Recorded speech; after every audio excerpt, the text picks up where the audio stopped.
In a world where Pope is more than a Pope, and a bear can be also a Pope, a new wind is about to blow. Introducing the 52nd Planet Destiny podcast, coming to you live on the Planet Destiny Twitch channel with their host, Patrick Casey.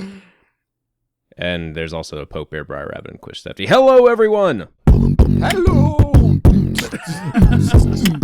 Are we Crucible Radio now? Do we have a sound? Oh. Yeah! Oh, yeah. Not a lot's been going on in the world of Destiny. The veil of silence has been lifted for a brief moment today. And they let out a tweet saying, they were like, don't get your hopes up for the update that's coming on the 21st. They said the Bungie weekly update will return on the 21st, not a major reveal, but a preview of our February update. Are we officially not getting that January event then in January? Is that what they're saying? It wasn't going to be a January event, from what I. I thought in my mind it said we were getting something like Festival of Lost in January, and then a bigger content release in between Sparrow Racing and The Taken King in March when they posted that. They never gave a specific month from what I... Yeah, I think they said early 2015 or 2016. Was it early 2015? Yeah, speculation would say that we'd get another live team event in February because we got one in October, December, so every 2 months would continue to be February. Yeah, maybe I was just being wishful thinking. And then, it would make sense another 2 months after that might be that big thing that they're talking about, but we're not sure. We're just not sure. Bungie, I think, is setting expectations. They're going to come back with a new weekly update on the 21st, which is still 2 weeks away, but they don't want to get everybody all up in a bunch. Destiny YouTubers or Twitchers might have to change what they make videos or play games on Twitch about. Division's coming out in March. Planet Division, pretty hyped about the Division. I'm not gonna lie, but Destiny's not gonna die because they don't come out with an update on the 21st. And as soon as they do have an update, it's gonna be like, oh my god, what do they got? And then we're gonna criticize it until another content drop. Oh yeah, so. We'll enjoy it for the first week, and then there'll be another 2 months of oh god, where's the stuff? I don't think that we're gonna see Destiny's demise. I think we're gonna be disappointed with fans. Just putting that in there. The way I took that is I don't think he's gonna die. We're just gonna be disappointed for 10 years. That's the way I took that. The 10-year disappointment. Another 10 years, just like my first child. Is that how you guys really feel about Destiny? No, honestly, no, not at all. I love. No, in a way, I'm sort of mocking the way that the community sort of responds to everything Destiny. The first reaction over anything is always fucking bungo, and everything's always just this, very, reactive. I think they've built a lot of bad blood. I think they've built a lot of skepticism in what they're putting out, and there's been a lot of. I think they're going to have to do a lot to repair relationships. That's all. I'm looking forward to what this next live team thing is going to be. I'm sure it's not going to be the Dark Below style of content, right? It's not going to be a DLC, but if it's, a week or two worth of, messing around, having some fun, that's cool, but I'm still enjoying the base game of Destiny. I'm playing other games. Tomb Raider, I just bought Tomb Raider. I'm really looking forward to jumping into that. We've talked a bunch about other games we're playing, but the core game of Destiny, I still enjoy. I don't really feel salty about what they've given us. I'm not salty. I've been disappointed with some of the stuff, the way that year one kind of panned out. I definitely am with you on The Taken King. I'm still playing it and loving it. I'm really enjoying it. My comments were more of a sort of general consensus feeling. I'm an outlier that I feel when I get home, I'm excited to play the game every day. I have a lot of friends that play the game still. I have a regular raid team that still meets every Tuesday night and plays. As a matter of fact, right after this podcast, we're going to be doing another run through. A good portion, or at least the vocal part of the community, is frustrated with content and are afraid. I want to say that they're afraid of what content's going to look like going forward, because we go back to this same thing, is that they haven't. I think we need more than just that general outline that Urk gave us. Yeah, we'll get it. We just got to wait. We'll get it. We just got to wait. Yeah. And I don't think that's anything, as consumers, that's a good problem that Destiny has, right? as consumers, we don't want to wait. We want everything. We want it now. And, that's just the way it is. So, and that's a good thing. As soon as people stop caring, then Destiny dies. Then Destiny Yeah. dies. That's definitely the line that like people need to understand. Like we talk and complain about certain things because we want to play the game even more.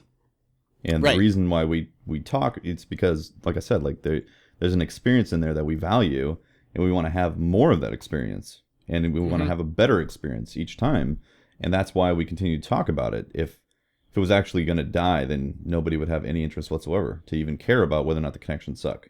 Right. Be like, oh, the connections are bad? Oh, I never noticed because I don't play the game. It's like, no, I noticed that the connections are bad in the Crucible because I played the game. The core gameplay is fun. We just want improvements on connections, reliability, that kind of stuff. Exactly. The base is a incredible experience, and we want more of it. Well said. I'm just a sarcastic asshole all the time anyway, so that's just me coming through.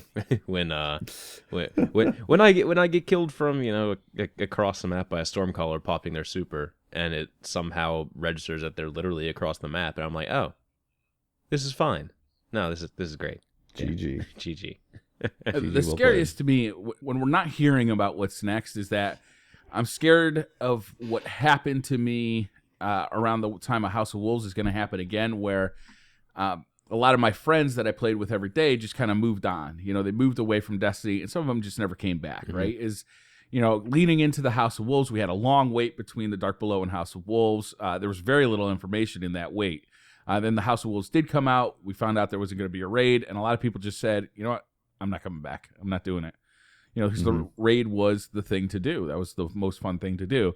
And that's what I'm scared about right now. That's my biggest fear with Destiny is that, the people who are kind of getting bored with the Taken King at this point are not seeing anything that gets them excited and keeps them around, keeps them, grinding for rep to get like those cool ships that they could show off and, get that Iron Banner gear. They're not excited for the game because there's not that carrot on a stick dangling in front of them. I mean, that's what I hope that Destiny 2 they're able to manage and handle, is that what they've set up is a fantastic base of interesting stuff. Now we just need more of it. And hopefully the tools are going to be in place for them in Destiny 2 to be able to continually make updates and keep that carrot dangling every 3 to 4 months. That is an interesting carrot that we are actually interested in playing. For more than like just getting these rewards, completing that raid, getting to a certain light level, then being like, well, I guess I'll play PvP from time to time. Yeah. So Tefty, on a little aside, this is a chat created poll. Who has the best beard? And you are currently in the lead by 60%. If I had a working webcam, I'd be dominating that right now. Beard Fight 2016. Here it is. Wow. Look at this poll. My God. You're just destroying things right now, Tefty. It's not about the competition, Pope. Wait, am I in that poll? Because I don't have a working webcam. This is unfair. Yeah, well, no, it's your fault, really, honestly. Just like it wasn't. You didn't get the technology fixed. Yeah. I'm voting for myself. Yeah. Also, Brian I'm in doesn't second technically place. have a beard. He's got like a long goatee. Yeah.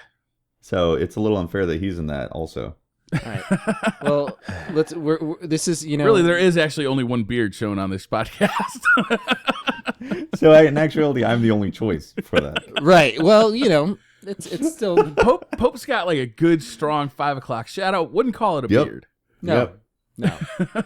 Yeah. All right. Did you guys log in today, collect your packages? Yes, I did. Yeah, I got my package right here. What was it? 5 packages of Motes of Light and 5 packages of Strange Coin? Why did we get those again? Like, it was Bungie saying, Happy New Year. Don't forget to play some Destiny this year. Yeah. Okay. I mean, sometimes Bungie just doesn't realize that they can set themselves up for an obvious kick in the nuts. Because last year they gave us a legendary package. Yeah, we got some sort of legendary out there. And then this year we like get these materials that if you've been playing the game for a while are in an abundance. Yeah. So we are getting an emblem. In fairness, we are getting a new emblem as well. Mm-hmm. That's true. I forgot about the emblem, yeah. But in face value, that's why. Like, I just sometimes Bungie doesn't think about how this could be received if you were a year 1 player, and being like, "Wait, what? Where's my chance at 1,000 yards there?" It's over at the Cryptarch, and he's a bastard. Again. Pat, I got a 1,000-yard stare from a blue engram. Could you not? I was just recovering from the salt intake from Pope Bear being like, oh yeah, these are all the auto rifles that I got. Oh, by the way, these are just the ones that I kept. I deleted 8 other ones last week. It popped up on the screen when I was streaming. I was like, oh my god. 1,000-yard stare. I have a thing and it had ambush on it too. No snapshot. On stream, I try to get up to like enough legendary marks, and at the end of the stream, I'll go buy an engram, and I'll be like, all right, guys, Havoc Pigeon hype. And I think 3 out of the past 5 times, it's been the long far gone fusion rifle. 2 out of the 5, it's been the next big thing shotgun. I've only gotten the 1,000-yard stare from doing the quest. Yeah, I've never gotten another one. I did that full quest on my Titan just so I could have another and stop having to swap it to other characters mid trials run if we went up against a sweaty team. You know what you do is you give you infuse it up to 320, and then when you switch characters, you go to Bungie's website, you go to the gear section, and you hit that maximize light button. It just moves right over. Oh, see, that would require me getting a 320 because I don't run challenge. I don't do the raid really anymore right now because I just find it boring. So I don't have like a bunch of 320 weapons. I just have like that one that I got. Damn. Yeah, I know. Yeah, do you want me to chime in here or just let it go?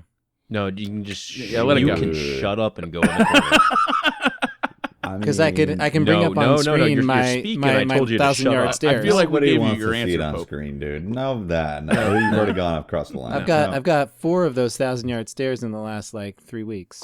So one of the coolest scopes that I got was one of the Taxis scopes, I think it's called, but it's got a square open box with just a. Oh yeah. Oh, I'm and fascinated. It's actually. It's actually really neat. It was a great PvE roll. I really Versus the stream, I think uses that a lot. Yeah. All right. Well, I'm going to move off of that because people in chat are just telling me to shut up and give chat agrees with me. All right. Dude, your Pope RNG has become a thing. It's become a thing. It's not a thing. It's not a thing. Okay, so it's a thing, man. Not to change the subject, but I have been having fun playing the game, even though it sounds like I haven't. Yesterday during the spindle carry session, the most amazing thing happened. Back when I used to play World of Warcraft, there would be like competitions in the 40-man raids to who could like make the weirdest excuse to go leave, and it was like, be right back, my goldfish is on fire, stuff like that. This guy, like the end of the run, like we were just kind of talking, getting ready to leave, and he goes, "Oh shit, my dog's on the roof. I gotta go," and left. And I just sat there completely stunned because yes, his dog was on the roof, and it opened up so many questions. How did your dog get on the roof? Why is your dog on the roof? Is it like one of the big flat roofs, like on a warehouse or something? Like just small dog, medium small dog, medium-sized dog. Like so many questions, and then the guy delivered. He showed me a photo of his dog on the roof. Wow! And it was like a medium-sized dog, but on like a pointed roof, like just a normal pointed roof. And I'm like, this still doesn't answer any questions for me. Why is he there? Why is your dog on the roof? And it completely broke me for about 30 minutes during that run. I had the experience. If we're gonna tell some stories, tell some stories. I had the experience last stream where our dear friend Yaga apparently watched all the Star Wars He who movies. fell asleep during our world's first attempt? No, that was Trey. Oh, I'm sorry, my bad. Yeah. Yaga watched all the Star Wars movies and said he enjoyed them, but clearly thought that Luke Skywalker shouldn't be in the movie. It was a garbage role. And I was like, wait, what? I can't believe I'm having this conversation. Like, it's one thing if you're like, you don't like the Star Wars series. Okay, cool. But another to be like, I like the movies, but that Luke Skywalker guy's got to go. It's like saying, like, Queen is great, but they got to, like, Freddie Mercury should have never been part of the band. That is a perfect analogy, actually. That's really succinct. Wow. Good job on that. I was did he just not like Mark Hamill as an actor? He explained how, like, he didn't do anything in the first movie. I was like, Oh, he just Except happened blow to up the make Death Star. He just Spoiler happened to alert, make my bad. the most incredible trick shot ever using purely the Force because he turned off all his instruments He just to shoot the Death Star. And he was like, he just shot it down. That was it. He was like, why was there a flaw in the Death Star to begin with? I was like, Yaga, I can't believe I'm having this conversation right now. It blew my mind. Blew my mind. Oh my god, I need to give him some shit when we get back. He's a completely sane individual outside of this one circumstance. I don't know. That just proves that there's a crack in the armor. Yeah. As you take a bite of banana. Yeah. So, anyways, we had a discussion about this for the entire length of the raid, and how he was explaining his point of view on why Luke Skywalker is like a dud role, and he should have been out of the whole movie, the series. And I was like, whoa, I've never thought I'd have a conversation like this before. That's a heavy conversation too. Did he at least comment on Jar Jar at all? Yeah, he didn't like Jar Jar. He thought he was Oh well. Well, he's not all bad. He's then. not. He's not. He liked, All right, he well, liked then the he movies. falls out of the He crazy liked part. The movies. He falls out of he the liked crazy the movies part. and thought Luke Skywalker was garbage. I was just like, Have you like, guys ever run across an adult male who's never seen Star Wars? Yes. Yes. Isn't that weird? No. Yes. No, I haven't. I haven't. I have. You haven't? It Is weird not when in it person. happens. Like, how have you made it through childhood without one of seeing my any college these movies? professors. One of my college professors actually never saw Star Wars. Well, How old? okay, is I need Wow. to one small clarification. He saw the first 30 minutes of the first Star Wars, like the original trilogy. The first And didn't 30 like minutes of it. No, and he said, "I know what's going to happen," because he was a professor on screenwriting. Oh my god! So we were talking about doing some speculation on what's coming. You Yeah. guys want to get that going? Sure. Yeah. So we were going to talk about the next live event, which we know is coming. Well, we assume is coming in February. We know it's coming sometime in early 2016, which could mean any time from now till like June. We know that there's going to be a big update. We could talk about that. And then Destiny 2, we assume is coming in September. We could talk about that. You guys want to talk about the next live event? yeah, first? the next live event. There's actually a really cool post on Destiny the Game, the subreddit right now, where apparently this guy has been doing some stuff here, and there's going to be an event called Days of the Dawning. Days of the These are the days of the or dawning. that the days that we are currently in right now are the Days of the Dawning. Dates the 7th through the 10th of January. And you get a emblem called Rising Light. That's going to be the name of the emblem. You can actually see a picture of it on the subreddit. It's pretty cool. And then we've been seeing some of these items in the database for a while. We just don't know what they are. And then the email that went out today, Days of Dawning, it's like, oh, so the next event is probably going to be called like The Dawning or something along those lines, because there are a bunch of quests. There's like letters, notes, messages, dispatch, a missive. All these are different items from like the speaker, Eris, Cade, Petra, Zavala, Ikora, Rahul, Shax. All these guys giving you letters or something. My big theory here is, when's Valentine's Day? February It's a good question, and one I should know. 8th or 9th. Yeah, okay. You're still married, so yes, you should know Yeah, that. you should probably know that. I already won the game, Pope. I don't need to know these things anymore. You got him trapped now. You're done. I already fooled her. Okay, so yeah, basically February 14th. Thank you very much, chat. 14th. Oh, I got Wow. like a little bit over a month here to get a girlfriend. We can get I can celebrate Valentine's Day. Anyway, so I'm thinking this might be the equivalent of like Valentine's Day, where you go, send stuff to your admirers around the tower. It's my theory. So Festival of the Lost was, kind of it was a light, kind of quest line, right? It was like, there was some stuff you could do. Super there was light. some stuff you could get out of it. But mostly it just was like running bounties to get, masks and candy. Yep. Which had like a nice appeal for like a couple days. It was hilarious. I thought the first day I was like laughing nonstop while I was going Yeah. around collecting candy and then raisins from Eris Moore and then looking at Cade 6 mask. He had the Eris Moore mask on. I mean, it was funny. It was not a 2 weeks worth of content event, but it was funny. It's hard for me to figure out what they would do for Valentine's Day. You think it's just like giving cards to like different people and then they send you on quests? Well, I mean, the Halloween masks? thing was just like complete these quests to get masks, and then you use the masks to complete quests to get masks. Yeah. I mean, that's all it really So was. So what would they give instead of masks for Valentine's Day? Well, what's the essence of Roses. Valentine's Day? What's the essence of it? Red. Like, Candy. Love. 9 months. Now, what are what are some words that come about? Seeing another surprise. so sex. Yeah, sure. Sex. Okay. All right. So getting some. But it's about love, right? Let's get to the. You're saying they're gonna have a sex quest? No. No. I got it. The American industrial complex of the engineering, the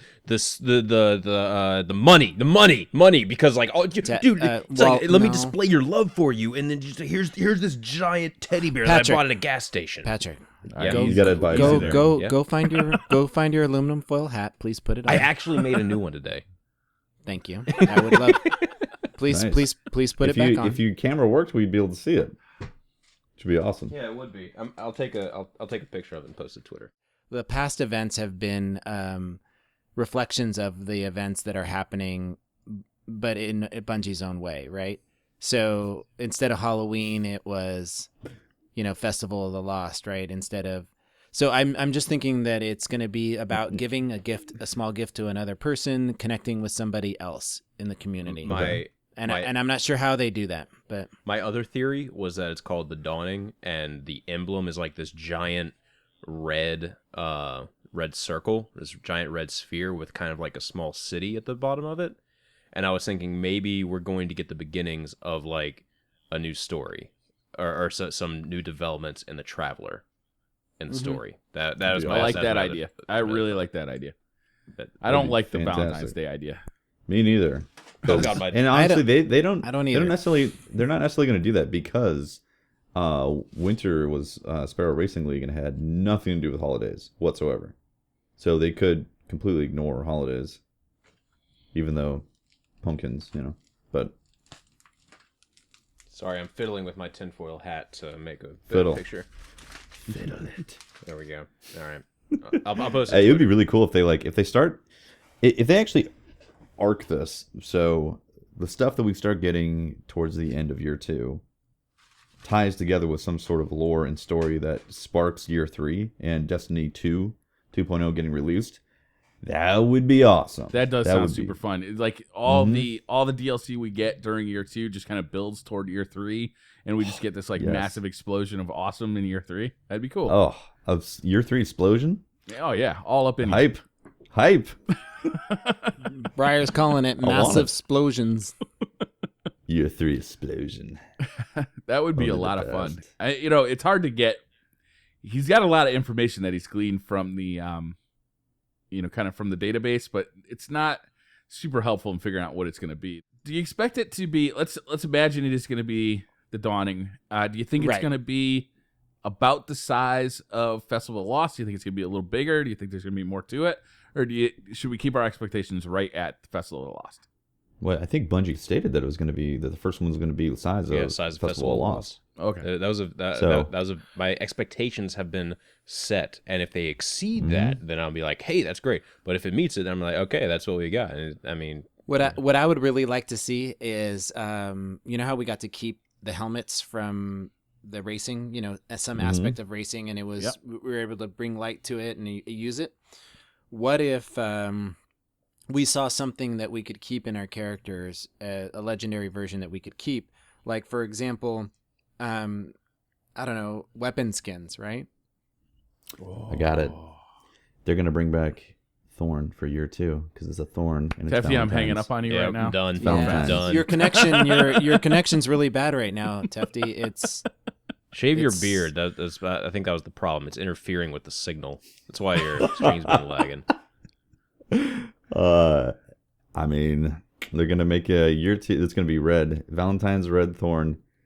You're welcome. Every rose has its thorn. Every cowboy sings a sad song. Every rose has its thorn. Stop. All right, so the next big event, right? The next big update. We also have another update coming, right? Not a DLC, but an update, like a weapon rebalancing kind of thing is what we expect. They did say that. Sandbox rebalance. Yep. Yeah. So what would you guys do in that? Like anything standing out to you guys right now that you definitely think needs to be addressed? I think shotguns could be further nerfed. Sorry, that's really? sarcastic. You think so? No, I genuinely think shotguns are in a perfectly fine place. I think shotguns are fine. I think the Fellwinter's archetype of shotguns is in a perfectly fine place because that's the one that all shotguns have been balanced around. I think the other shotguns are in an absolutely god-awful place because of said balance changes. Wait, there's other shotguns? Yes, I know, right? Conspiracy theory, there's that one too. Yeah. Well, yeah. I don't know whether these other shotguns are Party Crasher. Because I never Party see Crasher, them. Yep. If you find that you're still dying to them, it's usually because of either lag making it appear that the guy was across the room, but he was like mid-slide, so on his screen he was all up in your grill, which is a larger issue that needs to be fixed, please. Network issues. Or you were being over-aggressive. 99% of the time, that's why I die to shotguns, is either lag or I was playing overly aggressive. I'd like to see them address the one of the two classes that haven't been addressed, like the Titans. Got to see some changes, and I think they are in a very good place right now overall. I don't know. I think they were a little hard on the Sunbreaker. Yeah. I agree. I actually am in agreement with you there on the super. It detonates too early now, so it used to be when I was running the strike or the thing the black spindle thing. One hammer would kill one of those blights. And now it detonates ever so slightly too early, so it takes 2 hammers to kill one of the blights. Mm-hmm. So yeah, it often feels like I hit somebody in the Crucible dead on, and they survive it. Yeah, it's yeah. Something's wrong with the hit detection on it, or the blast radius, something. Grenades and horseshoes procs too early from too far away, and the blast radius itself is too small. So one of those two has to be adjusted, and I think it ought to be the blast radius. I think those should be more deadly than they are because they do travel through the air. It's not like the Golden Gun where it's an instant kill when you fire. You actually have to aim ahead of your opponent. You have to wait for it to land. So you're in considerable danger while you're doing that. Yeah. I think an adjustment needs to be made. A small adjustment, not a great big adjustment. We were really happy to see a PvP efficient, attack mode, and to see it get nerfed as much as it did. When I was playing, I don't know about you guys, tell me, I mean, when I saw more strikers than I saw Sunbreakers in Strikers are Trials really of good now, Osiris. though. Yeah. Yep. I mean, they really improved that class. I think they made that class into what it was always intended to be. They gave it more armor. They gave it a better melee attack. You feel like you're more deadly at close range than you were. I don't feel like I'm in such a bad position when I'm like in that melee fight with a hunter or a warlock. I'm still going to lose to that warlock from distance, but at least I'm not just like whiffing at the air constantly. That was so frustrating as a Titan. Yeah. They just made the strikers better. So even if the Sunbreakers hadn't been nerfed so hard, the strikers would still be getting more play. Mm-hmm. So what I was going to comment on about the detonation is I wonder if they're whatever voodoo that they applied to the net code that everybody's talking about, but Bungie's not admitting to at all, which is still speculation. I wonder if that is part of it with the detonations being off on those on grenades and horseshoes, and also the hammers, and us experiencing a weird new crucible lag that hasn't really been in the game up until now, since that last patch. So That could be. I hope for a sandbox that they address some of that and they actually admit, because it'd be nice to know that we're not just kind of getting crazy on it, and they're like, guys, that train is long past. Didn't you see I wear tinfoil hats? No, I didn't. No webcam, can't see it. It's like gonna hurt you. Without a webcam, you don't exist. I just want some sort of confirmation from Bungie to be like, guys, you're right. We screwed something up here, and this is so you can know that maybe you were right about feeling that way on certain things. Maybe I just take it too We're going to give you I- 15 strange coins and 15 Mozilite. We're sorry. How about the Bungie, hunters? what is this? Tefty and Patrick, you guys both main hunters. What do you guys think needs to be adjusted on hunters right now? On Gunslinger, there's not really a lot that needs to be touched. Gunslinger's solid. Gunslinger's Gunslinger has solid. always been like one of those baseline solid classes. Yeah. The one thing I would like to see is maybe make Circle of Life not suck. Okay, so if you get a kill with a throwing knife, while in Golden Gun, it extends the duration by like 0.2 seconds. It's one of the most worthless. Who's going talents. for knife kills when you're using golden gun? Exactly. Exactly. Like maybe if you did something interesting, like maybe getting a kill with a throwing knife would extend the duration and refund a shot, which would be absolutely broken. But no, I'm not suggesting to do that. No, that would be broken. It makes knives one hit kills Oh, if you're in golden gun. That's it though. It wouldn't extend the duration or anything like that. It would just make your throwing knives one hit kills if you're in golden gun. Oh Jesus. The montage. That would be awesome. The montage. That would be footage. awesome. That'd be great. Yeah, like that's really the only talent in Gunslinger that needs to be addressed.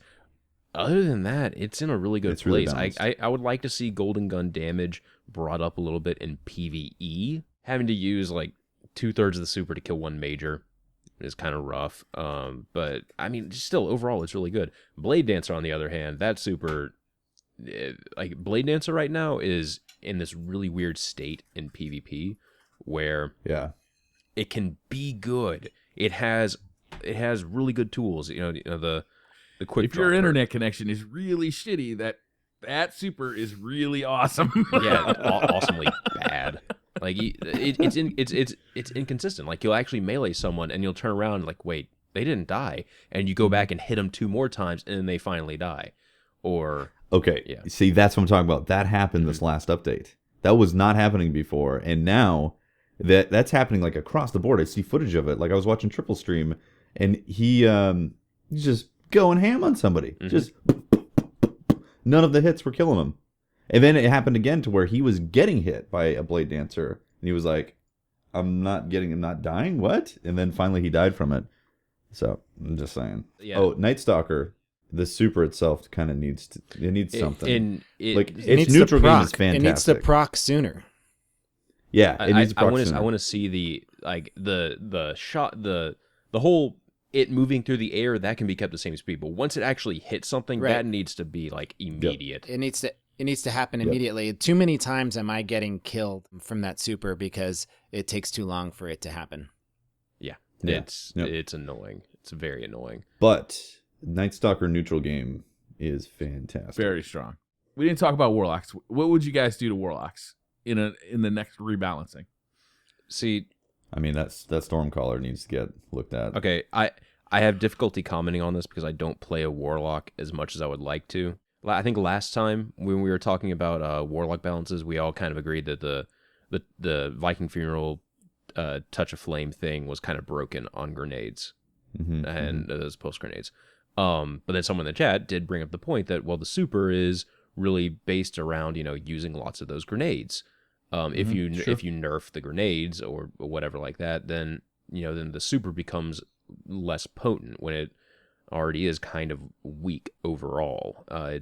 It's powerful, but it's exactly like Blade Dance. You can just run away from it for the most part. Right. I feel like Firebolts should not proc vertically like they do. I really think it Just should be like Arc horizontally? Bolt.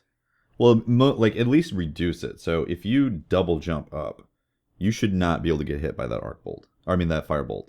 The problem I have with the those bolts is that they, and I think Patrick has brought this up, is that when they proc at any point, however far away from them you are, you get the full damage. It's bolt grenades. I understand their like the appeal of them. It's like close only counts with hand grenades. Well, I like that applying to all hand grenades because this one's like close counts no matter where you are with this one, where proximity needs to be a thing because it's a thing with pretty much everything.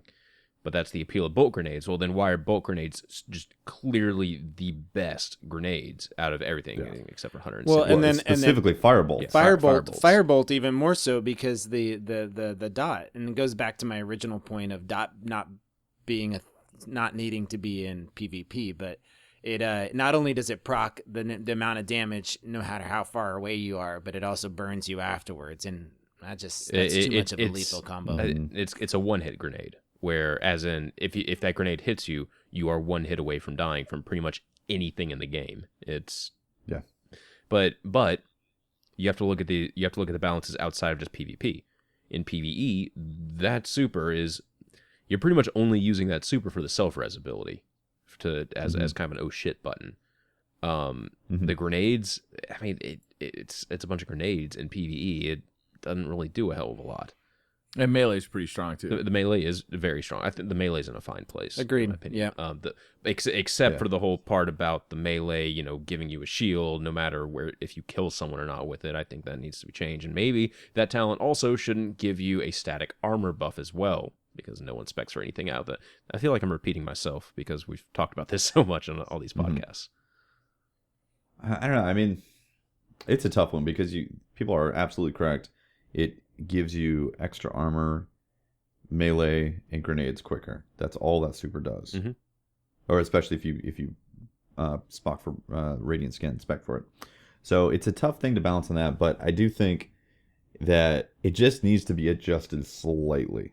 Just slightly get into a place where maybe it's not as effective in some of those things. Like you can't have the dot damage take you down to one hit.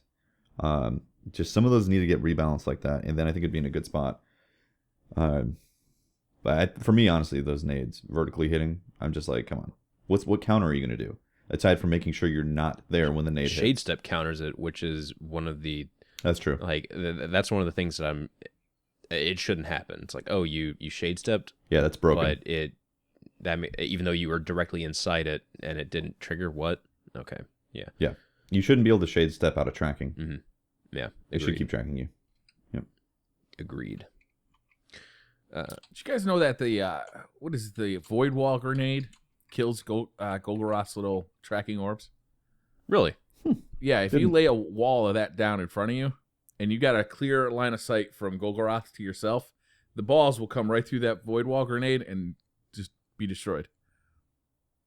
Them Golgoroth balls. Yeah, got to stay away from those. The pack of pungent your poison with them. I did not know that. Yeah, that was new information to me too. That was pretty cool. Yeah.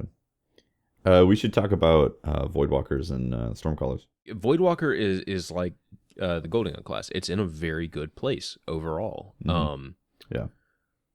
I can't wait. I really can't wait to like go back to Voidwalker once we get that helmet that like increases blink or like makes. It says it improves blink. We don't know what exactly it does. I think there were some other Warlock gloves that gave you like quick draw as well on them. So I'm really looking forward to trying those out. But yeah, lifesteal. It's something to do with lifesteal. Yeah, it's like and then the quick draw, isn't it? Yeah. Voidwalker is just in a very good place overall, in my opinion. It's one that I always go back to. The only reason I play Stormcaller is because I'm trying to level the damn thing, and it's so slow. Mm-hmm. Me too. Yeah, it's in a good spot. Yeah. No, go for it, Pope. No, I find that Voidwalker can be used in many different scenarios, whether it's PvP or PvE, and it has a lot of abilities in the range of supers that it has, or I'm sorry, exotics that it has, really can affect its playstyle quite a bit. So it feels like it's one of the more mature classes. Yeah, with Bloom, it's one of the most fun classes in PvE, I think. Yeah. Like it just does massive damage. You can, if you're concerned with that number at the end of the strike, you know how many kills you had, pick up Voidwalker. Go. I'm not. I'm always on Voidwalker top Bloom, anyway. you're good to go.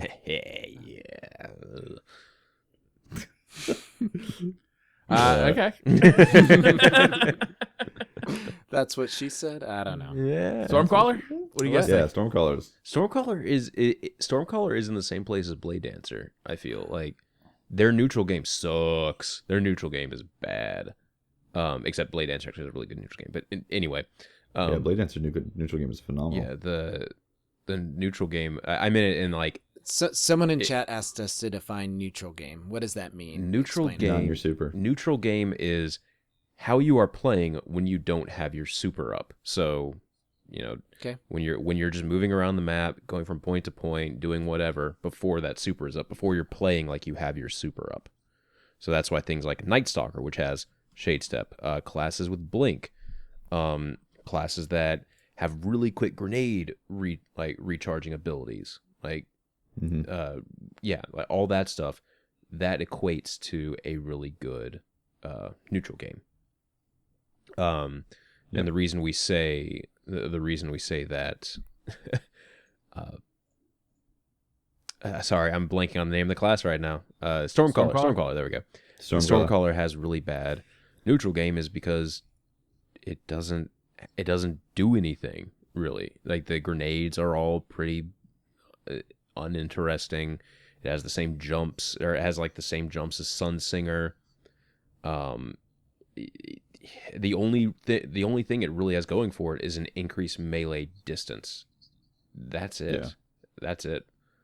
So yeah, and you can go for like Pulse Wave to make you a little bit speedier and everything when your health goes down. And again, there's not a hell of a lot for them in their neutral game. So when people say, "Oh, that super needs nerfing," it's like, "Oh, okay." Well, their neutral game is actually really bad. So if you nerf that super, that other stuff's gonna have to get brought up. I don't play them enough to actually suggest stuff though. So. Yeah, the super's in a weird spot because either it's way too short or it lasts way too long. With what's it called? Transcendence. Transcendence. Yeah, you spec for Transcendence, and suddenly this thing goes forever while you're in this zombie mode, shocking people, which is really annoying. It's very difficult if it's paired with Ionic Blink. Then it's hard to run away from. It's hard to run away from in PvP, but in PvE, it's so good. You can clean up things. You can clean up that room at the end of the Black Spindle mission multiple times over with that Transcendence active. See that it's like the same problem that the Hammer of Soul had. It was like fantastic for PvE, but broken in PvP when that happens. But Hammer of Soul had a great neutral game as well. I don't mind it in PvP that much just because it's a ranged thing. Like if I see it coming, I can usually get away from it without too much of a problem. You know, I definitely run away from it like I did with Hammer of Soul, but I don't like fear it like I did with Hammer of Soul. I just feel like it gets away with a lot of stuff. Like if you're in the radius, you're gonna get shocked by it. Yeah. Where Hammer of Soul, you had to chuck the hammer in that direction. Like, you know, you have like a 90-degree viewpoint. You can dodge it. Where there's no dodging the Stormcaller if they're in front of you. Yeah. All you have to do is hit the R2 or whatever. And they can. Like, is there a class that can outrun a Stormcaller? A skating Titan can outrun it. A Hunter with Bones of AO can do it. I know because I do that constantly. It's just you have to have a very open map. If there's a lot of right angles and you're having to turn a bunch, you're gonna eventually get caught. It feels like they're given a lot of latitude for crossing the map with their super, and exactly. It's just they don't get the reduction in their super for moving around like other classes do. I feel it's like as long as you're not holding the trigger down, it sits there and barely goes down. Well, even if you're holding the trigger down, it doesn't go down. Like holding the trigger down doesn't actually like drain it from what I remember. Oh, you have to actually be hitting something? Pretty much. Oh, interesting. Oh, wait, no. Weapon balancing even hitting in stuff, the next update. What would you do for weapons? Weapon balancing. I would do something. Give auto rifles a little boost. I'd like to see auto rifles get a little bit better. Just a little bit. I'd do something with pistols. Yeah. Hand cannons need a little bit of a boost. Not in range, but... Nope, maybe aim assist and stuff. Ammo needs to happen to hand cannons. When they were like, hand cannons are getting used more than scout rifles, so we're going to reduce their range, reduce their aim assist, and reduce their ammo, and at the same time increase the ammo of scout rifles and increase their reserve ammo. And like that made a gap that was really only there because their range was the same. That just created this, ocean between them. It's that has slowly started to get back as the weapon classes have been more defined now with the range changes. But ammo is not a good place at all. I don't care about ammo and magazine. That's in a fine place, whatever. Reserve ammo needs to be increased by at least about 20 to 30%, in my opinion, because the first curse is the only hand cannon that doesn't care about ammo, because you have triple tap and the first curse thing. You're getting refunded ammo, you're creating ammo out of nowhere. It's great. I'm running out of ammo with Hawkmoon while I was like in a PvP match making a video for it. That hasn't happened to me since I was using No Land Beyond. Or when I used to use like Last Word heavily and go on long kill streaks back in vanilla. The ammo needs to go up for hand cannons. Absolutely. The first curse has suddenly become one of my favorite PvE weapons in the game. Ooh, explain. I just got it literally 3 days ago, so I want to know more about it. It's fun to use. It's a hand cannon with range, so you can actually use it. Okay. And it refunds ammo like crazy. So if you can consistently get headshots, and you kind of got to prioritize hitting the heroic enemies first, like anything with a yellow head bar or a health bar is what you want to kind of focus on first. But when you get a kill with a headshot, it'll basically refund your entire magazine. If you hit all headshots, you have 11 rounds total. If that last shot kills them with a crit, it'll refund it. So technically, you can have 22 rounds in your magazine with that. If you, The likelihood of you getting that max number is pretty low, but the unbelievable. likelihood of you getting like 13 or 14 is pretty high. That's good. It's really good. I had a great I'm gonna breaker. use it.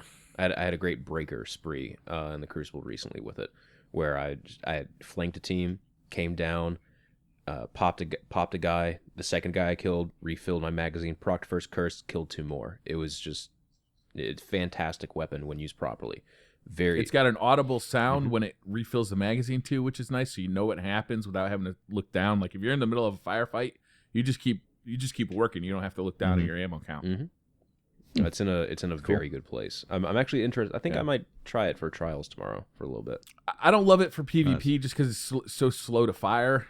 It can kill a Guardian in 2 headshots if the Guardian is like super low on If they have low armor, or if levels are enabled, it can kill like on highlight level, or if you have a highlight level on it. But normally it needs 3, and it just fires slow. Yeah. So it's just not it's not the kind of hand cannon I like to use in the Crucible. But in PvE, it's actually really rewarding. It's honestly the best PvE hand cannon out there right now, and I say that with very high confidence. And I'm also excited that I got I finished the Boltcaster. Oh, grats! Nice. Boltcaster's so much fun. That's a fun weapon. I've got the solar sword, the solar exotic sword left to do. And I'm gonna ask a really noobish question that I really should know the answer to. Okay. How do I get another exotic sword quest to kick on? Upgrade. You have to level the sword up to 280, and then fill in the last node. And Shax. Which sword though? Oh, the solar sword. Okay, so no, I mean the solar sword. How do you get the original? Like, how do you get the You legendary? got to do it on new characters. You can do a new character, or you can just go buy it from Shax. Yeah. You can buy. Oh, because it opens up once you do one, it opens up all 3. Yeah, like you can just go. Okay, so I'm looking at Shax right now. Right below the rank 3 rewards, he has weapons, sword. He has all swords. I don't know why I didn't know the answer to that. I never bothered really messing with the swords because I don't like. I never really thought that I'm just not a guy that uses swords a lot. And I got the exotic. I finally just miserably did the exotic void sword, and my God, man, that thing is amazing. The void sword's great. The solar sword is better for single target. Void sword better for like large packs of things. Void sword is maximum fun. Yeah. Spin. You just jump down into a group of enemies and just spam that button, spin around like an insane person. It's great. That's one I'm still missing. Pro Is the void tip. sword. Pro tip. Whichever sword you're trying to get, complete that sword on a character that has already done the whole quest line. You'll skip about 50% of the quest line. So you'll pretty much level it up, talk to Shax, and then you're pretty much done after that. Yeah, you can skip a lot of it. You'll still have to go collect the materials and then get the kills with that particular element. But aside from that, you're good. Yeah, don't try and do the void sword on the Titan either. Yeah, no. Oh, God. Sounds awful. I made that mistake. Oh, it was God. awful. What else for weapons? We did. We talked about auto rifles briefly. We talked about hand cannons briefly. Pulse rifles. You think pulse rifles are in a good spot? Yeah, I actually do. Scout rifles. I think pulse rifles are in a good spot, except for the really slow rate of fire ones. Those need to have about 5-ish% damage upgrade. I disagree. I think the time to kill on those was too fast. I agree. That's why I'm not saying do 14% like it was nerfed. But they can't be a 2-burst kill. That's what I'm saying. Yeah, but stay away from that. We could debate this for entirely too long, but I think it should be a 2-burst kill in the most ideal of circumstances, and right now that ideal circumstance is like maybe once in every 50 games. You have to be on with the way the recoil is. You have to be right up next to someone. The meta right now is in one of the best spots. Yeah, that it's ever been. Feels strong. It does. And I say that with obviously the fact that some things do need to get adjusted. Like I said, ammo in the hand cannons, the range of last word needs to get nipped a bit. But overall, in terms of what we've experienced with Destiny, it's in a fantastic spot. If you like, you can successfully use a lot of the archetypes right now. What I'd really like to see is like some, I don't know, if custom games were in, and you could just make a custom game and say, hey, you can't use Last Word, Thorn, or Mida. You'd have a very balanced game overall right now. As far as sandbox changes go, I don't know if this counts, but I'd like to just to see what happens. No special ammo when you spawn in PvP maps. Seriously, I would like to see that it as needs to happen. It needs to happen. They need to turn that off. Keep the special ammo for mayhem. That's fine. You can use special for mayhem, but like for most of the games, I would prefer it if ammo was a thing that you cherished that came around on minute 3 and minute 6. Like those 2 times special ammo drops. Like I feel like it would be a much more competitive and balanced game if that's what we were running around with, as opposed to getting conspiracy theory deed. Yeah, I can agree with that. Also, just it would stop people from, instead of playing the objective on the map like in Iron Banner, where there's this whole B point that you can go capture, and then people just like cap A and C, and then immediately they start standing in sniper lanes, just hard scoped. Yeah, that was fantastic to be on all those teams.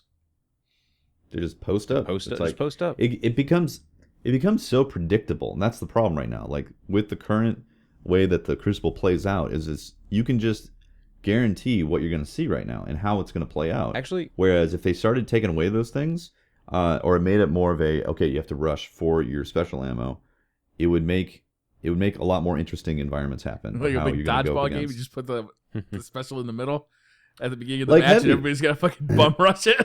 like heavy's a special thing that happens, and you get powerful weapons with it. Honestly, special weapons are one-hit kills. They should be cherished to get those ammo, to get that ammo. I'd like to maybe see. This might cause some controversy. I'd like to see something where maybe the armor perks that you have on your armor doesn't work in PvP. Yeah, I mean, just to see, just to see. I'm just spitballing here right now, because right now I spawn in with 12 rounds of special. If maybe those arm perks didn't removed, you could still spawn in with the base amount, which is 6 of sniper. Would we then be complaining about supers? People are always going to complain about supers. Nah, yeah. I mean, what do we use to kill supers? Another super? Nah, I mean, like, you use a sniper rifle, you use a shotgun. I guess you would save your special ammo, right? You would just be more You'd probably be a little bit more reserved for it, or maybe teams would then have to team fire people down. No, stop. Yeah, maybe. I don't know. I will say this, from a competitive viewpoint, taking out special in the beginning and making it drop fewer is smart. But from a casual perspective, it takes away the fun. Right. So what's right is a tough one to say. I mean, again, it comes down to the argument of we need a casual playlist and then a ranked playlist. The casual playlist will have all of it turned on. It's a free-for-all for any of that stuff that you want in any of those modes. And then for a competitive playlist, it's like the exotics are extremely trimmed back or completely removed, and the special ammo is reduced like it is in Inferno. I think that there's a yin and yang. There's a balance of the force, and you you do something as major as special ammo reduction. I completely, you guys know, I completely agree with you. I think that needs to happen now. But then we also have to think of the counterpoint to that is how else do you then make the rest of the game balanced, because something else is going to pop up. Well, everybody's going to be running around with Invective and Icebreaker. The more I think about all this stuff, the more I start to agree with Wally, thinking that they just need a legendary only playlist. Yeah. I agree. Or again, a social and then a ranked. Well, and the ranked doesn't have any no exotics in the ranked. Well, a legendary God, only. it just sounds so boring though. That's the thing. Like, I don't want to compete in that, and I don't want to watch it. Like, if we ever get like tournaments of Destiny, I don't want to see it be Going to be a lot of sniper legendaries play. only, no special. It doesn't appeal to me. I want it to be exciting and dynamic and big swings and points. Like, and that's what that stuff does. It's not supposed to appeal to everybody though. That's the thing. That's why it's like there's a social and a ranked. Like, not everybody's I feel going like to the want ranked to get rules into it. would be the competitive rules, right? Like, if we ever saw competitive Destiny, that's what it would end up being. And I don't want to watch that. I want to watch the Destiny with huge swings and points and control. Like mad snipes coming out of nowhere. A guy go on a shotgun spree in a tunnel somewhere, and just like, I like watching that stuff. It's fun. I mean, it's also like not every streamer you're going to watch is going to be a ranked competitive match, though. No, but I would really love to see competitive Destiny. Like, I'd really love to see private matches make that happen.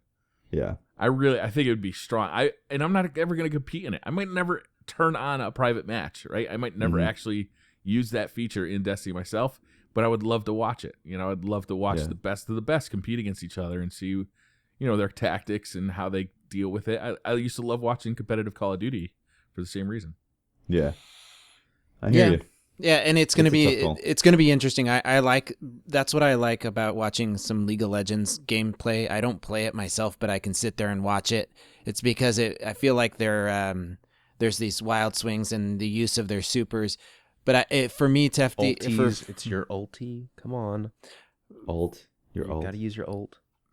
Keep whatever. going. So, Briar, if Destiny's supers balanced off of each other more, I would be with you that it would be prepared for competitive play, and I would be right there with you. If supers were more, intertwined, and one combined with another teammates made a more destructive environment, like something from League of Legends. Can't you like buff somebody else's attack in League of Legends and things like that, and that's how you get those kills? Yeah. No, well, it's complex. It's complex, but yes, that is played something with that in you Destiny can do. too. Pretend that's I know appearances in Destiny on occasion. Right. Weapons of So Light. Lord of Wolves.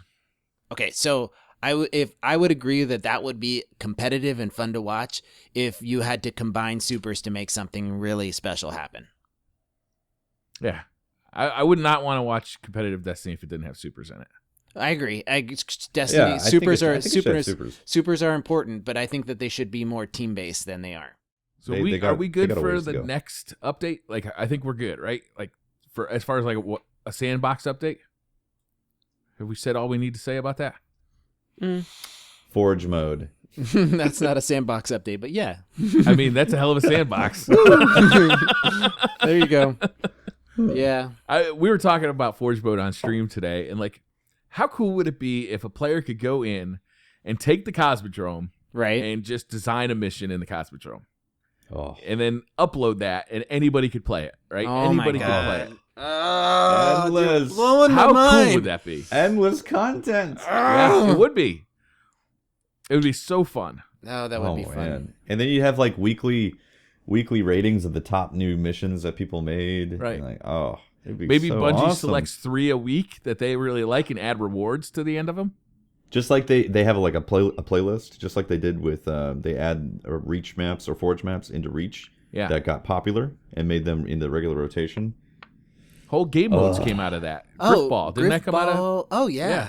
Oh, Grifball was like, oh my God. And the zombies modes and, God, so many cool things came out of Forge.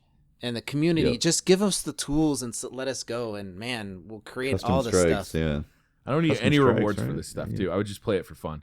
Oh, imagine yeah, it'd be imagine getting like instead of Forge mode where you would have like a where you would get a open space like the Cosmodrome or something.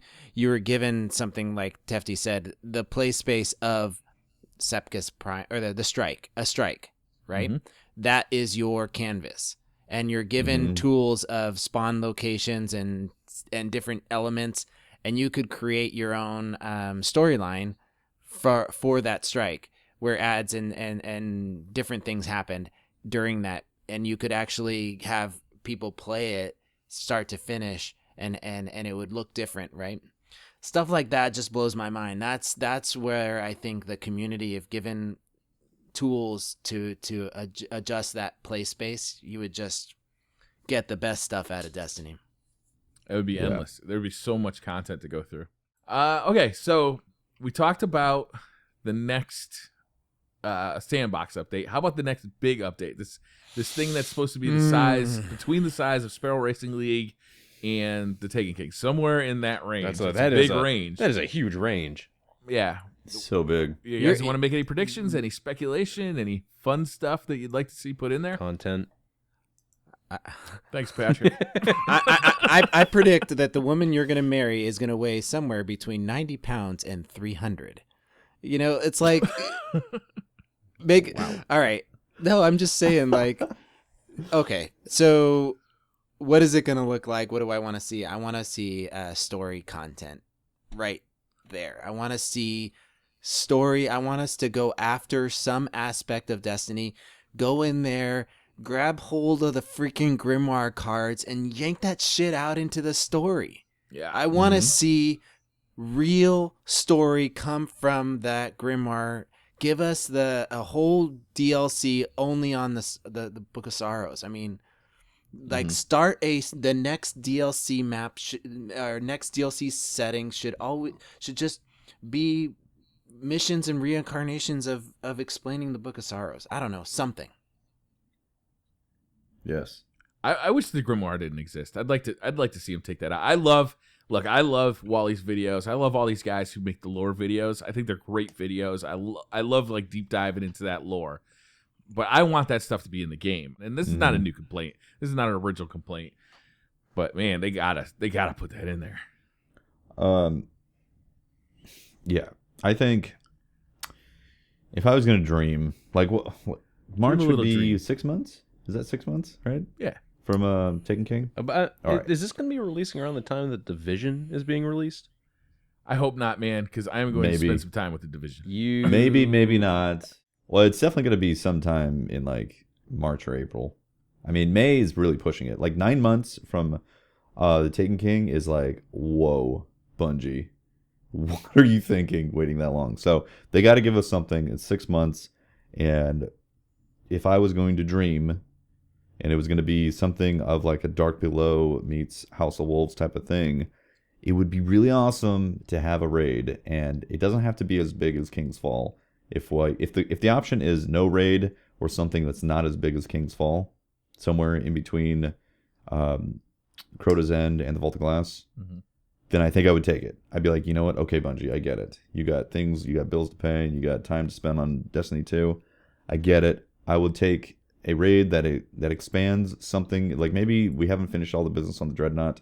It'd be awesome to tie up loose ends on the Dreadnought, and there's some other crack in the crevice of Oryx that needs to be expunged. And yeah, it'd be awesome. And then some sort of story set that goes around it that helps you get your light level to, I don't know, 360. Gotta increase that light level, right? Over There's gotta be 9,000. a boost to light level. I think Has to happen. 330 is probably what's going to happen. But they gotta do it. Well, I know. Only 10? Yeah, I think only 10. Listen, I would not be surprised if this next small event actually increased the light level by 10 points. I would not be surprised if they actually tamper with that. Maybe. What would be the incentive for a bunch of people to go there and get the guns and stuff? COD pieces. They're gonna have new COD pieces with light level. COD pieces. COD pieces, huh? It's major motivation, isn't it? Yeah, I mean, it's owned by Activision. You would go after those COD I mean, pieces. yeah, really would. because COD and Activision are together, right? So they Right? put There's a COD tie in there. Yeah, there you go. get what is it? Black market? What is the currency for Black Ops 3? Yeah. Do you know? Does anybody know? I don't know. I can't remember. Get the currency for the black market on Black Ops 3 from Destiny in this new event. Oh my God! Wow. If as soon as you Hello, prestige, Blacksmith Shader you get version 15 motes of light in your Destiny account. 15. Oh my God! It's there. The cross promotion is real. We're just giving active. I hope they're watching right now. We're doing all the work for them. The Silversmith shader is coming. Silversmith. No. They already have silver in the game, and they made the blacksmiths. We made like platinum smith, right? Platinum smith, yeah. Oryx Smith, crypto something. keys. Void Smith. Crypto keys. are the name of the currency. Hold on something. All right. Yeah. It'd be that would, but like real talk, that would be ridiculous if they started doing something like that, tying those rewards into the game. So I hope that's not where they go. But I really hope that they give us a tasty piece of content that is going to arc us into what Destiny 2 wants to bring us. I'm with you, Teffy. I want to see an increase in light level. I want to see a raid. I'm with you, Pope. I want to see more story. I want to see new story missions like we saw with Dark Below, but along the lines of the Taken King, like the increased quality we saw with the Taken King. I want to see new maps for Crucible. Yeah. You know? Yes. And I want to see Hey. I wanna see Custom new game weapons modes. and That's new what you exotics. said. No. What you need I to want a say complete is, weapon refresh throughout the tower. All the vendors get new weapons. I want a weapon refresh, and I want new exotics. Can I say maybe, Absolutely. just maybe, I'd like the rotation of maps to have all the maps in it, or at least not be heavily weighed into Taken King maps, because there's what, like 26 different maps, and let's exclude the largest ones. Iron Banner, yo, sup? How come I just played on the same 6 maps over and over again? Well, I think You don't like Cathedral of Dusk? Cathedral of Dusk, Widow's Court. You don't like that map? I don't know. I hate Cathedral of Dusk. You know I hate that. I hate that map. Why would you hate that map? I would love for them I need to make a to video. I genuinely need to make a video on it so I can have visual aids to show why that map is bad. But yeah, I think I can adequately defend why that's a bad map. But in a video format. Nah. It's a good map. Hey, we were. I cringe was every time I play it, but come on. I was talking with some buddies of mine last night, and when we were doing the raid, and one of the things they came up with is that movie where everything's off, like you can kill anybody you want. It was called The Purge. Yes. Oh yeah. Well, they do it a special event in Destiny where any play space, including the tower, as PvP turned on. Everybody is PvP, like player versus player is on. I can tell you that it will be. Wait. Oh, okay. Wait. And so what would happen is, in order to take part in it, right? You could choose not to take part in it. People couldn't shoot you. You could just keep walking, right? But to take part in it, you had to go to one of the factions and commit yourself to a faction. And that went overall into faction points for the end of the week or the day. And the whoever had confirmed themselves to Future War Cult, they would get, if their faction won the most kills, right? They would get an emblem banner that says that their faction won. So the idea would be 15 that motes of light. 15 motes of light, baby. I would switch allegiance to Dead Orbit because we all know the biggest dirtbags are all Dead Orbit. So That's right. That's clearly the way to go. They're gonna win. Dead Orbit all the way. I've got a Dead Orbit, and I think that's the reason why my RNG is so good. We've got to deal with the devil. So I'm Dead Orbit too on my hunter, and I don't get shit. All right, because your soul is not dark. You need to believe it. All right. Hey, so guys. also real quick though, Cathedral of Dusk was released during the Festival of Lost, wasn't it? Yeah. It was. So we are probably going to see at least one PvP map come Yes. the dawning or whatever. Makes like, sense. Tevye, I February. forgot about that. Good. So What- we're probably gonna get one PvP map and some bullshit quests that we don't care about. I'm gonna call in it the middle of the PvP Yeah. map is gonna be called Dawnbreaker. Paper cod Dawnbreaker? pieces. Yeah, that's what paper cod pieces. But if you get special cod piece glue, you can then get like a metal cod piece that will then last forever. And Yes. if you bought a codpiece collector's cabinet, cabinet, you could keep track of all your cod pieces, right? Uh-huh. And if you collect them all, you get an exotic cod piece. You gotta have the cod piece kiosk. You get Thorn Year 2. Oh wow! Thorn Year 2. Oh my gosh! We didn't talk about Destiny 2, but we're an hour and a half into this thing, and we haven't gotten any There's Twitter nothing questions to yet. talk about. Oh, We don't okay, know all right. anything. Let's just questions. All right, questions. We can bring them up here. We got a ton of questions, and they're good ones this week. Ooh, yeah. All right, I'm gonna start. Let me just move this so I can see you guys and the questions. Tyler of Kauf, I think that's how you say it. Kauf, Kauf at Tylka93. Jalka, oh, he's one of the frequenters of the of my chat. What ways would you guys revitalize Patrol and or Court of Oryx? Ooh, good question. Well, the faction wars. Faction Yes. Wars would be a good one for Amazing. Patrol. Hell yeah! I mean, that tops my list right there. Like, as soon as you think about a faction war and being able to go into the patrol and be able to do that, like, Sniping Goonies in the yes, head. please. Yes, please. So when you go with your faction, you have to put on all faction armor so you can actually identify different factions in Patrol. Oh, I think it would be you just wear the bond or the It'd be really hard to the cloak or identify whatever. them, though, from across the map. You might end up That's why just sniping some of shoot your own first, dudes. ask questions later. That's the way it works in Battlefield. See? yes. Are you dead orbit? me? Patrick? I'm. It depends on the character. There you go. Depends on my character as well. It does for me, too. I have all three. Yeah, me Yeah. too. I would have all if they all stacked. If they stacked, all three characters would stack. If you could stack them onto like all three playing one dead orbit account, so your rep cycled over, then I would have all three on dead orbit. All right. What's your main? What's your main poke? My main is my main character is a Titan, but for a Titan, I think he's best with New Monarchy, and then my Hunter is, I feel he should be a dead orbit, because Hunters are dirtbags, and then the Warlock is a future war cult.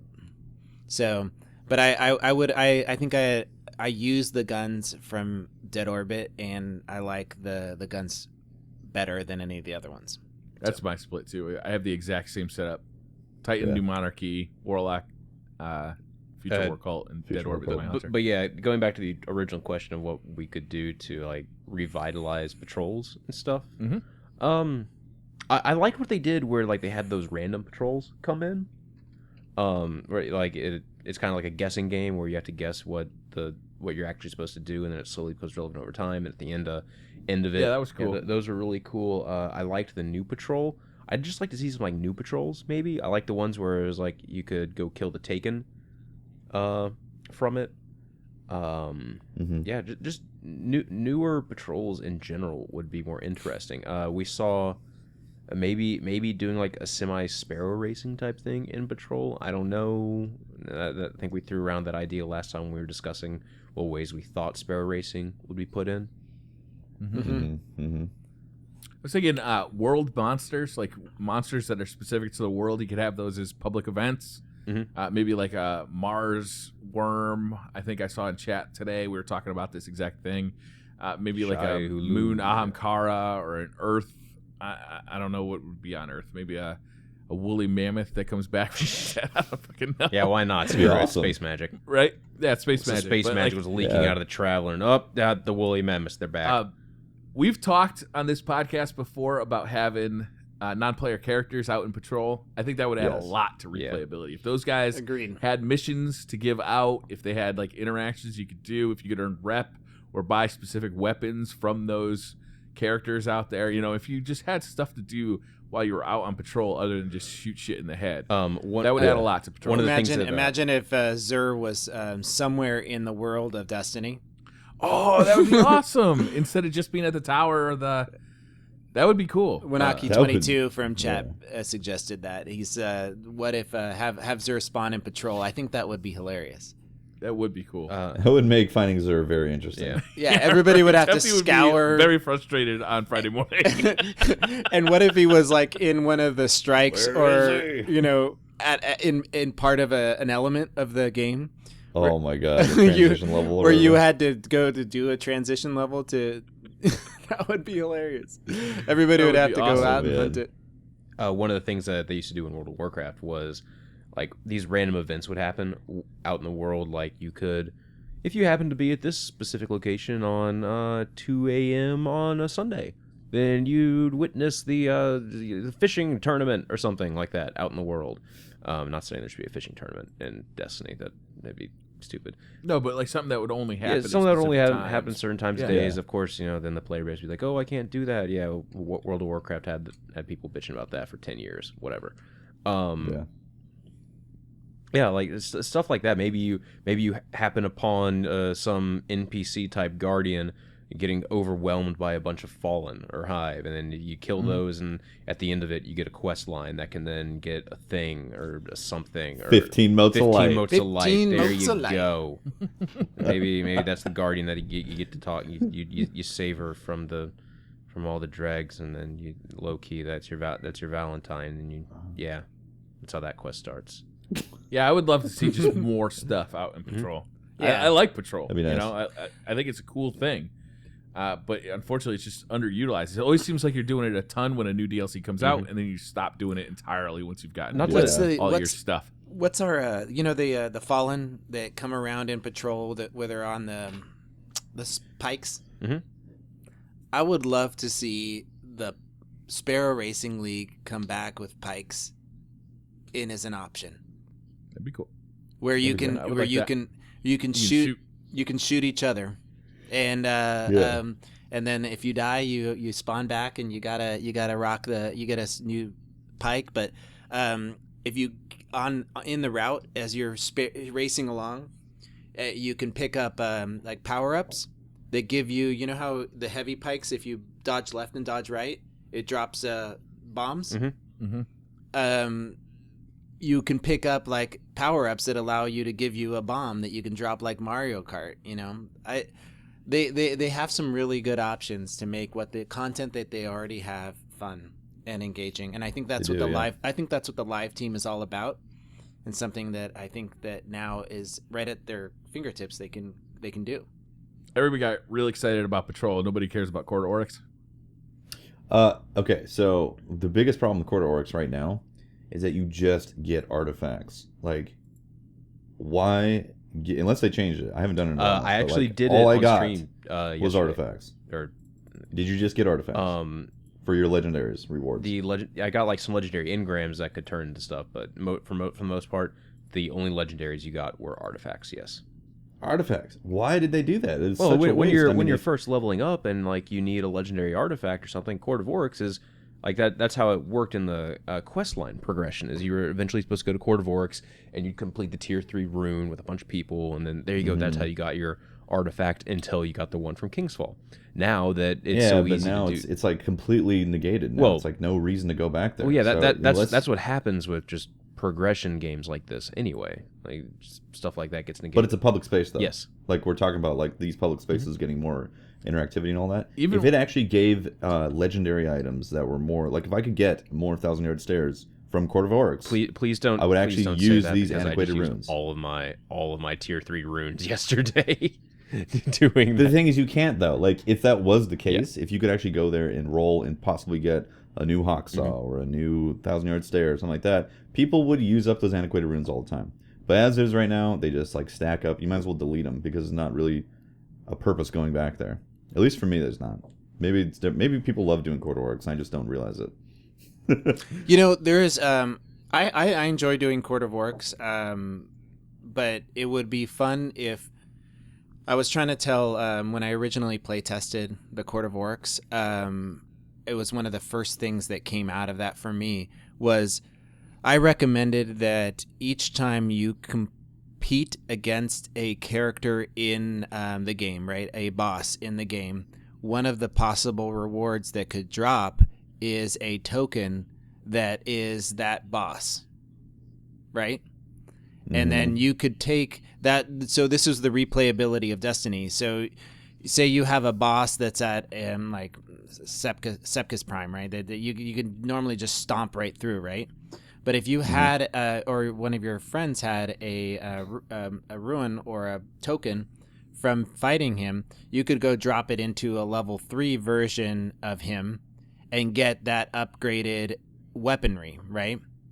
That would drop from that strike or mission, so that you could go back and you could do Atheon or Crota or any of the bosses in the game, and they're level 3 bosses, level 2 bosses, level 1 bosses, and you can invite your friends in there and go fight Court of Oryx instead of having to do the entire raid. You could drop in and fight any of the guys from the Prison of Elders, but you would have to drop that token in for the 1, 2, or 3. So what I thought was just that Court of Oryx could have more flexibility if they increase the number of bosses and the ways that we can go in there and fight them or bring them into them. That social nature of Destiny needs to be there. Hey, I got I got a Prison of Elders. I've got a Taniks. I've got a Taniks token. Let's go do court, and maybe you get dropped something that is a higher light level that you couldn't get if you just did Taniks. So I don't know. What it has a lot of possibilities. What other questions are there? Jason Cope at Create Till Death says, will we ever see a new weapon type like when they gave us swords? Maybe a sparrow-mounted Gallahorn? As far as sparrow-related weaponry goes, they've actually stated that that's something that they're not going to do. Because then, to hell with that, I want a sparrow-mounted Gallahorn. Well, then you would never get off your sparrow. Okay. There you go. Pay to play. They call me Rough Rider. Baby. Pay to play. Or they call me Rough Rider. There you go. We'll definitely see new weapon types as the game goes on. I would like to see submachine guns. I would like to see lasers. I would like to see all sorts of different stuff, and I think that there's plenty of room to grow. There is. There's definitely plenty. Time's Vengeance at MQ9 Reaper. Spring of 2016 will be another update to the sandbox. What are you hoping for? We already answered that question. Time's Vengeance. Yes. Damn it. Taylor Nixon at TNix26. I took my icebreaker out of the vault today and had a blast. What weapons do you think Bungie will bring to year 2 next? That's what I just put up on a poll in the chat.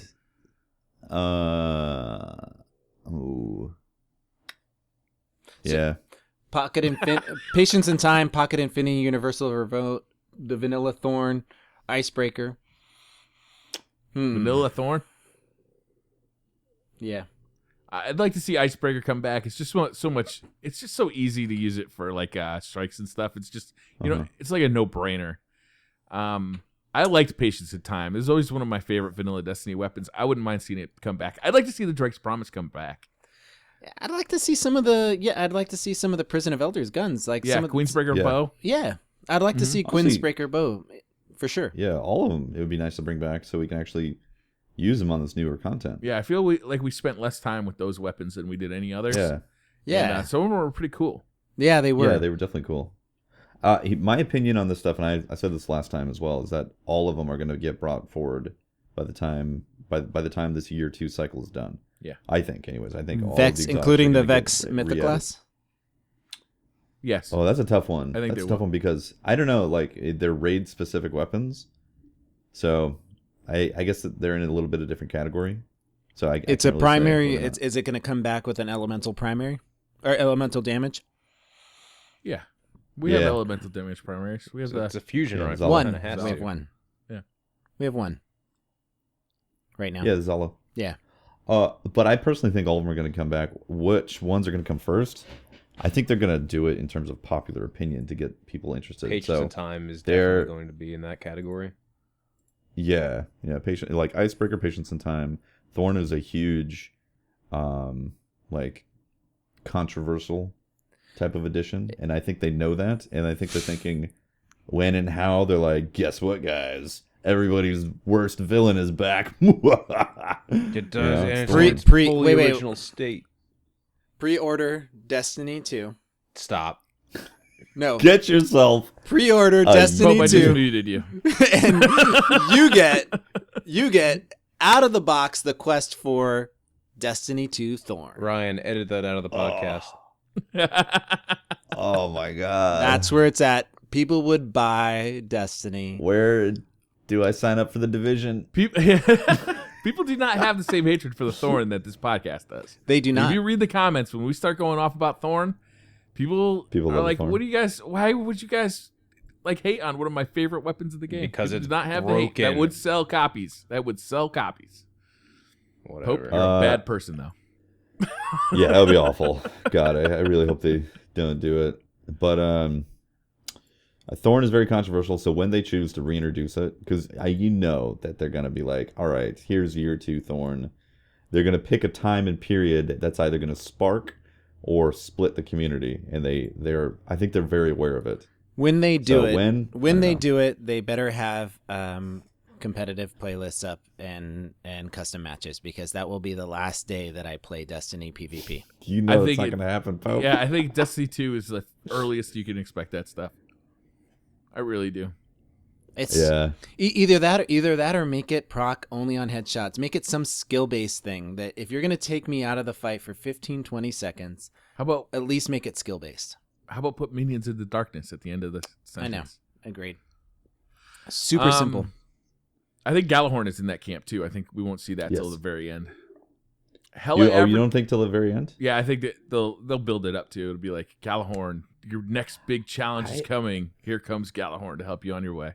I mean, what if they were like new raid with the March or April DLC drop, and they were like, and then the quest to get the new Galahorn. That'd be 'cause good. It's gonna be so useful in the new raid, and Yeah, we'll be like, you're really gonna is want this year this. one? It's But okay, Galahorn. I'll take it. Hella Average Gamer at and194_. Mm-hmm. At the first trailer. Oh, I'm sorry. I'm reading the bottom half first. Should Destiny stay rated T or change it to M, like T for teen or M for mature? By the way, if you look at the first trailer, it says anticipated to be rated M. I never saw that about the first trailer. I'm assuming he means the first trailer for vanilla Destiny. I think they'll keep it T though. They won't change it to M. I think the only way you're going to see it rated at M is if we actually do get that Valentine's Day sex quest. Because seriously, there's no point. We're killing we're killing aliens and stuff like that. There's not even any blood in it. No. Yeah. Who's the Sparrow Racing League chick? Amanda Holiday. Don't you touch her. Sex Don't you touch her. quest! I'm just saying. And then we've got so let's think about all the hot women in Okay, Destiny. so Mandy, wanna check one out of my them. paper? Wait. Next question. One of them. No. No. Next Wait. question. No. Next So question. one of them has. Next question. One of them has Next. a fake arm. Next question. The other This one guy has. keeps talking, Pope. The one of them has no eye. Next question. No, I see a theme here. Next question. Okay. Sharud Rakestorm. Wait. Next What was- Sharud. What was the Underscore. original question, though? Oh yeah. before that? Will Did it we go to answer that mature? question? I don't think there's a Oh. reason to. Yeah, I didn't even realize that. I mean, I guess if they made monsters split open and like guts spill out, add then gore and more that- sexuality, and then more. Does it really cursing. add? It doesn't add anything. They won't do it because of money. The same reason that you don't want your movie to be rated R, you don't want a game to be rated M because it can sell to less people, therefore making less money. It'll be rated T because it sells to more bullshit. people. That's why. I don't think that applies to gaming at all. Yes, it does. It does. Does actually, it? Yes. Yeah. Yeah. Mm-hmm. Ugh. I have a very difficult does. time believing that. I'm. But anyway, It does. next question. Hella. Did I do this one yet? Yes, Yeah. you Okay. said. Sharud Rakestorm. At Sharud _. Darude Sandstorm. Sharud Rakestorm. Darude Sandstorm. What planet should we go to next? Uranus. It's the logical answer. And podcast. Nailed it. Nailed it. Nailed it. Done. This podcast is now mature. I want Rated to M. check out Mercury. I really want to. I mean, it looks so interesting from the I like the glimpse patrol we on Mercury. get of it from the lighthouse. It just looks so cool. Yeah. I agree.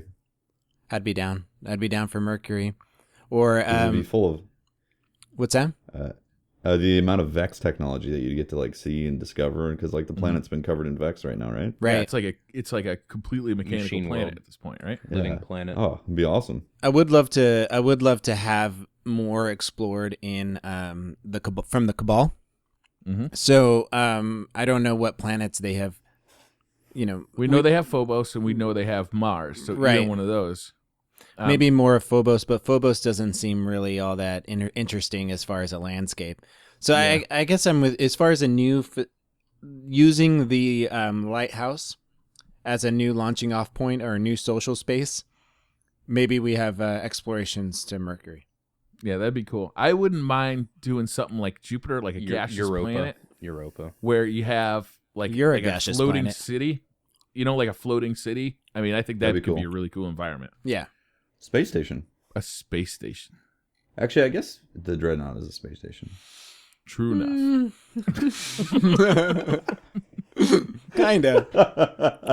Kinda.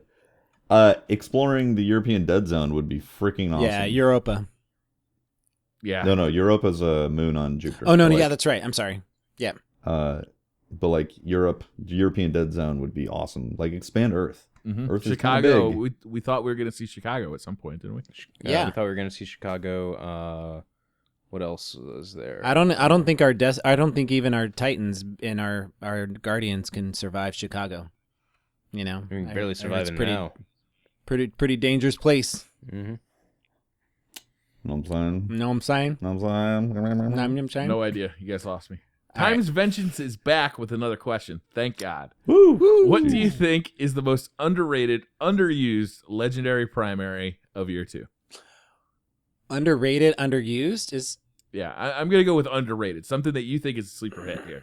okay. Got any good ones? If anybody says Nerwin's Mercy, you're not following underrated too well. Doctrine of Passing. Not underrated. This might be a harder category than we think, actually. Well, Oh, this is it's definitely a a difficult difficult one. category because everything's pretty hella average for the most part. Like I have Well, what is the auto rifle, the Hake auto rifle that's sold from Hergedy. the gunsmith? Hergedy. auto rifle. Zaranera D or whatever. Yeah, Hergedy oh, is auto Zaranera. Zaranea D. Yeah, it's the low impact. Yeah, it's fire low rate. impact, high fire rate. That thing tears ass in the Crucible. Yeah. Nice. It's the redheaded stepchild to Doctrine of Passing, but I agree, it does. Still good. Still good. Still good. The I Imago don't loop. know. It's The tough Imago loop. What do you guys think? Imago Loop is still very, very good. Highly recommend. I used Tread Upon Stars when we first went through the raid, and it's still a great scout rifle. If you get a good roll on that. What's the scout rifle you have, Patrick? The scout rifle I have is not like the others. It's the Vanguard one, right? But you have a better roll. He has a ridiculous role that makes me hate him every time I see him. It's play. Firefly, perfect balance, crowd control. Yeah. That's a pretty damn good roll. It's really, really good. I also have a Treads Upon Stars with the exact same roll. The only difference between the two is like mild differences in their range and stability, and then Treads Upon Stars has 16 rounds and different scope compared to the 17 rounds.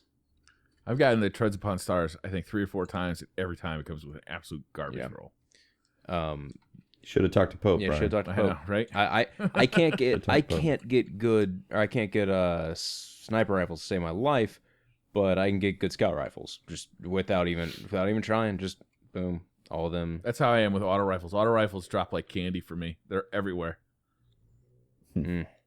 I would really I'd really like to see the Titan specific auto rifle, the exotic. I'd like to see that one. Fabian strategy. I'd like to see Fabian's strategy. I know that's not really what we were talking about, but auto rifles, like that one really is underwhelming, and I'd love to see for that one to make a resurgence. It's that archetype that I really feel like in general auto rifles can make a impact on the game and just a little bit better. Yeah. I would agree with that. Justin Holstein at Justin Holstein says, how do you see the big spring content competing against the Division? Didn't we brush We up against brushed this up I and think then we kind brushed of up avoided against it? it, but we didn't talk Well, about it. the thing is, we don't know what that content is going to be yet. So, and we have do a little imagining. Wait, okay, let's say it's the raid. They're bringing a raid. It's not as big as King's Fall, but they're bringing Dark a raid. Below size, maybe. Yeah, dark, like it's a little bit bigger than Crota's End, so it's like an hour-long raid, 45 minutes. And then they've got like 2 strikes and a decent story mission and like 5 Crucible maps. Yeah. Coming And up then- against a brand new game that people are ultra hyped for. There you go. Yeah. So What's gonna happen? Like, you know, an entire game versus a content patch. You know.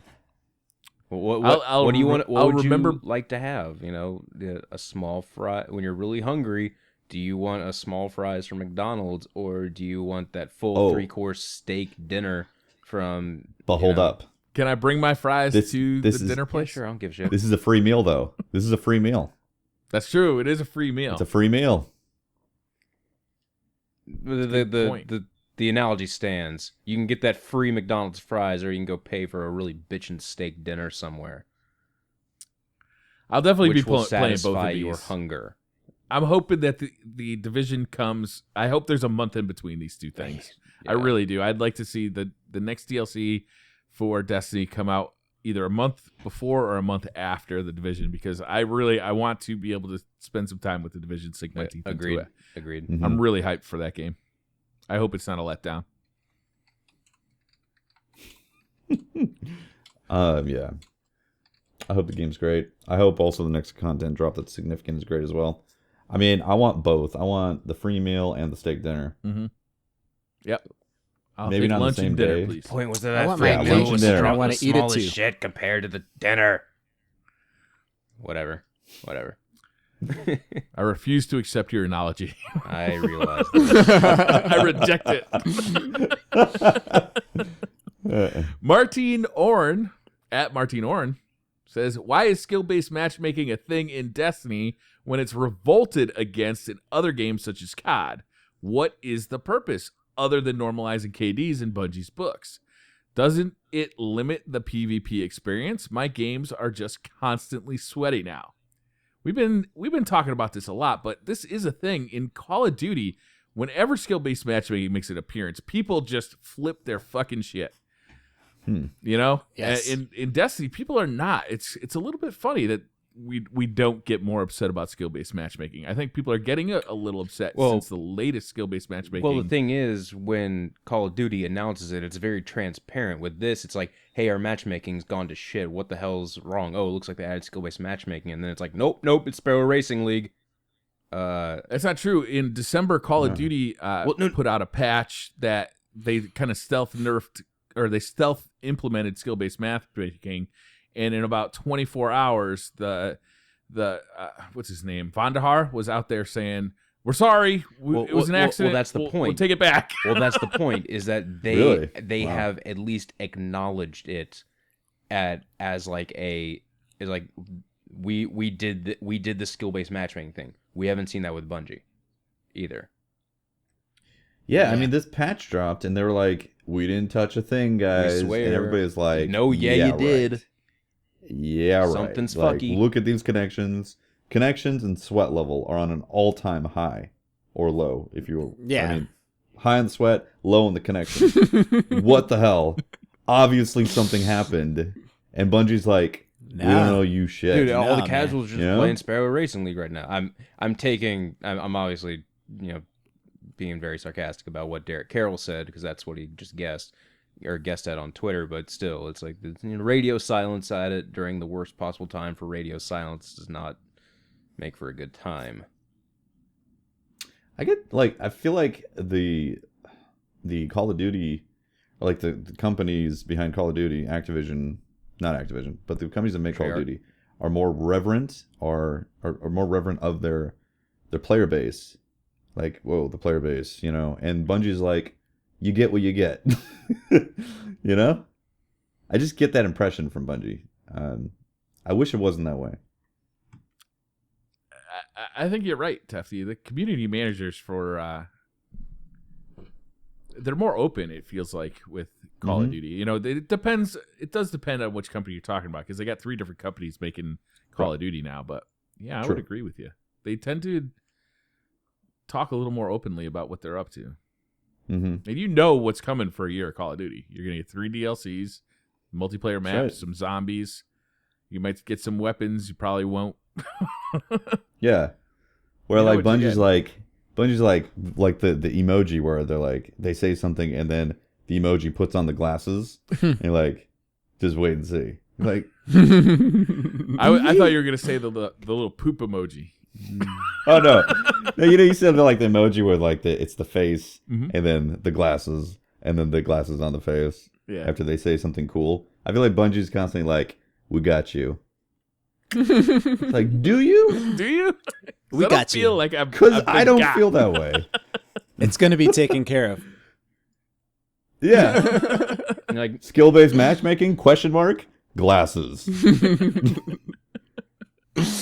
The Oxman's Ox says, do you feel that the classes are too wide range in their abilities and limit future classes' capabilities?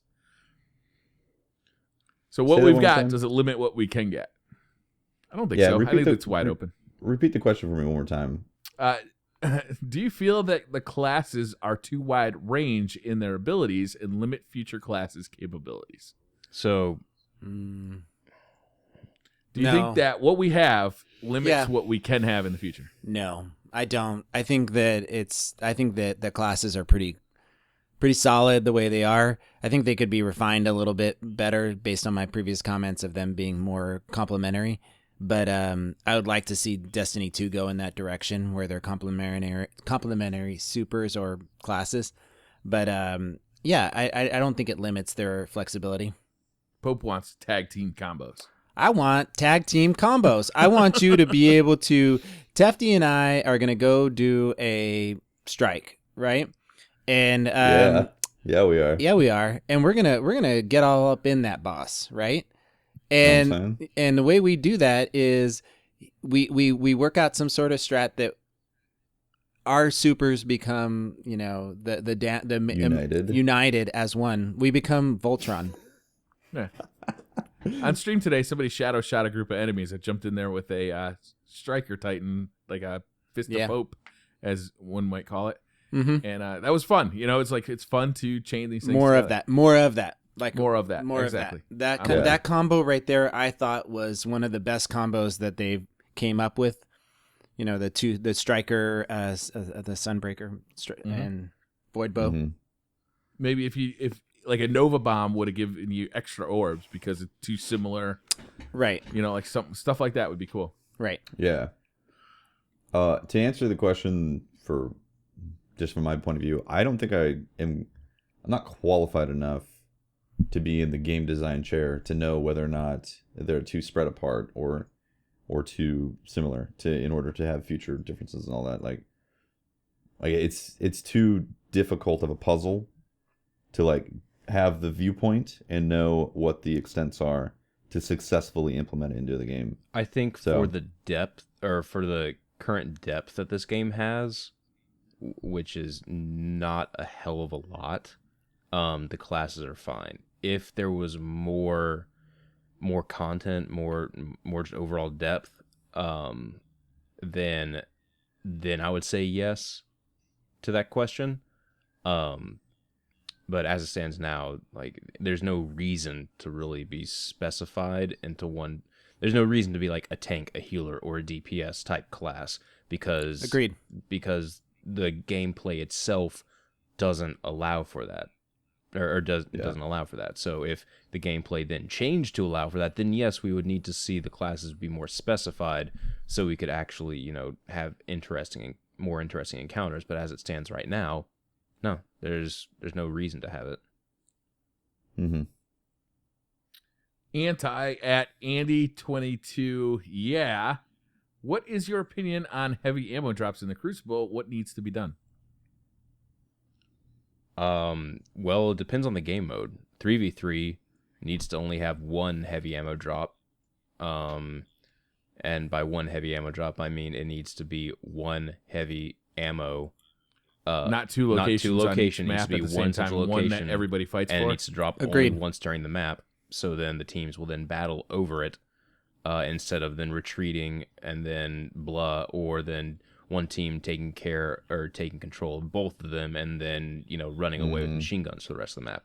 In 6v6, I think it's fine for the most part. I think it's okay. It could be reduced by like one, like it spawns 3 times right now, and Every 3 minutes. yeah, right? that means it could be you could reduce it by 1 and make it only spawn twice. I'd be happy with that. In trials, and I think I'm sorry to jump in there, but I think that the heavy ammo box should have a limited amount capacity. So if you have say 6 of your teammates hit it, it's 6 rockets divided. And then what would happen if it goes lower though? One Right. player So that you gets would 6 have rockets. one player could get 6 rockets. That's- You're right. While I like that, But then that's that- going to but create then a that- massive problem because Right, but then if think about it in team-based gameplay, you would call out that player, so-and-so got the rockets, right? And then so you're then hunting that player, and then once they die, all the rockets for that team are dead. It creates in Clash a team-based dynamic because then now your 6th player is the VIP, right? I just feel that you get into a situation where you can, and I maybe it's not 6 rockets. 6 was just a number that jumped in my head. You have 6 players, 6 rockets divided 6 ways, but maybe it's a max of 4 players or something like that. But anyway, I just thought that capacity of the ammo should be split because one of the best things in Halo was that you had to pick the best sniper from your team to get the sniper ammo because only one person could have it.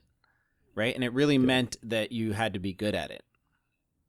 So. Yep. Or if you suck at it and you pull the sniper, your team is hating you. You're like, why did you do that? That's very interesting, Pope. Actually, I would be really down with that if they had like, let's say it's a full ammo crate, essentially, or a full, it's a full an entire resource of machine gun or rockets. And depending on how many people are there, that's how much it gets split up.